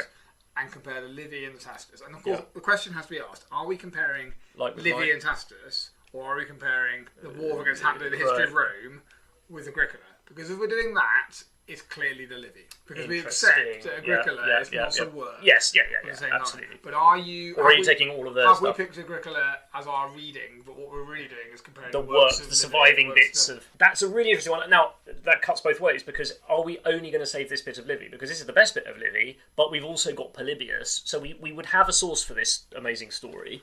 But on the other hand, if we're saving all of Livy, that is, if we lose that, we lose the whole of Roman history from the foundation. You know, he's our main source for so much of it. So I think if the answer, and it's probably it tells us what we have to do, because where we're to do. If the answer is we're comparing books 21 to 30 of Livy versus Agricola, it's definitely Livy wins hands down. If it's all of Livy and all of Tacitus, I'm afraid we need to keep both. Yeah, I think we do. Which means so I'm going to make a vote for that we consider it the comparison of the text that we've looked at today, because I think that's pretty much what we've done before. Yeah, you can't just chuck in everything else that person's written. I think that's probably right. And as a result, you've got to go for the Livy. And Tacitus. Livy comes through. Does not survive. Goodbye, Tacitus. Oh my god, that hurts. But I think you're probably right. It hurts, but the problem is that we are going to find this. We take in an attempt to come up with 100 books. Yeah. That you have to genuinely read. Are, and you have to know about Hannibal. You don't need to know about Agricola. Or indeed, my father-in-law. And it's just a nice to have. Manchester Tacitus is so important. We do have Suetonius. Yeah, we've got other sources for this. For the first century of the empire. I mean, the idea that Tacitus wouldn't survive if we were creating if we could only create 100 books which would survive for all time, you would just get a lot of collected works, wouldn't we? Yes. And trouble in, but that's not being what we're going to do. And I mean, we have to bear in mind as we go into Series 2 that we did say we're going to come up with 100 books that everyone needs to read. Well, okay, but this gives us another problem about the secret history, though, as the Wildcard, because it clearly is not in the same league in terms of quality, but it is the only thing we've got, the only light shining in this 1,000-year dark age where, it's the end of Rome, and it is fascinating. Do we have anything else from this period? No. And you know what? It's the most fun book. It is it's hard to let go of it, isn't it? I don't know. I mean, is it necessary? Well, I don't know. We need to bear in mind the Wildcard was meant to be, when we introduced this, a little challenge which would override one or either of the books. Now, we've said that Tacitus has gone. For the first time ever, I'm now enforcing the rules. What we're now asking is, do we want to have the Procopius over Tacitus? Tacitus? No, Tacitus is gone. I see what you're saying. Livy? And I think on that basis, the answer is no. No, I think you're right. So, are we actually going to, for the first time, apply the rules and strictly apply Livy as the winner this week? I think it might have to be. Okay, I'm with you. I'm so sorry to lose Procopius. I'm so sorry to lose Tacitus. But I think genuinely want our readers to go away. But seriously, go and read this stuff. And it's only going to take you like an hour to read Tacitus and Procopius. Yeah, and if you had to pick one, I'm afraid that in the spirit of it, I would go for the Procopius, because it's so entertaining. It's just in fact, actually, much as you should read about Hannibal, you could find out about that elsewhere if you. As an appeal for people to read original source texts. Procopius is the winner this week. Yeah. He is the one. He's definitely. So I would say, we have to lose Procopius, fine, but probably of all the wild cards we've had, he is the wildest. Yeah. But what's interesting is we're saying, you'll be able to find out this elsewhere. In terms of shortcuts, this is all of the things we've studied. Hannibal, Justinian. Yeah. And Agricola, Agricola kind of, you have the Eagle of the Night. Yes, okay.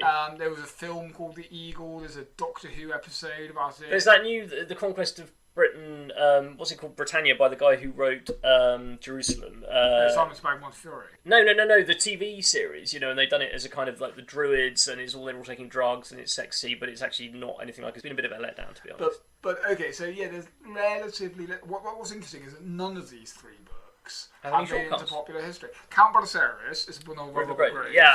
Very good, but it's like 4 times as long as you just read the Secret History. You don't need to. It's not a short card; it's a long card. Yeah, but it's by the guy who wrote I Claudius. It's very good. Yeah, it is good. But what's amazing is that is there a great novel about Hannibal? I'm sure there are people who've written 3-volume history, but there's sort of shit books you buy in a W.H. Smith and an Air on the plane. How is there not? This is a world war. How has someone not made the epic? Livy's written the script for you. It's so easy. 30-part series, which is the Second Punic War. Genuinely, it's amazing. Why did they not make Band of Brothers that the Pacific was going to go? Actually, guys, let's go for the Second Punic War. Second Punic War was amazing. So it is really strange that it hasn't inspired us in a way that the Roman history in general. Yeah, it's really, very. I mean, we're talking about an African character here as well, so I think it's. What? Hold on. Skip Africanus. No, I'm talking about Hannibal. So maybe his moment has arrived. I mean, maybe back in the 50s when it's sort of sword and sandals, maybe he was never going to be a hero that Hollywood would go for. He's not a black character, but he is from Africa. He's Punic. He's definitely not from the the white Caucasian European tradition. Maybe that's why he's been slightly dumbed down in in Hollywood. I don't know. But he's not going to be played by Charlton Heston. But maybe now is the time. Someone needs to do this. I just think it is amazing that we don't have anything. Or Justinian. I'm sure, I'm sure readers will write it and say that's not true. There's a 12-part historical novel series which are all shit that no one's ever heard of. But I loved growing up. And brilliant. That's how you got in. We're not we're not criticising you. That's how you found the podcast. But it is amazing that there are essentially no shortcuts, which creates a real problem. Because if you want to know about Hannibal, you've got to go read your Livy. You won't regret it. You don't really need to know about Agricola. No. But it's only going to take you 10 minutes to read it. And even a Zoom call. But even in Tacitus, again, I'm probably a Suetonius man. Yeah, it's tough, isn't it? I mean, I think this was one of the harder ones to pick this week. Well, but I think Roman history, there's just so many contenders. Yeah, and we've already had to lose, as we said, Sallust and Polybius and so forth. So yeah. Well, everything was better in the 80s. Of course. The 80s AD.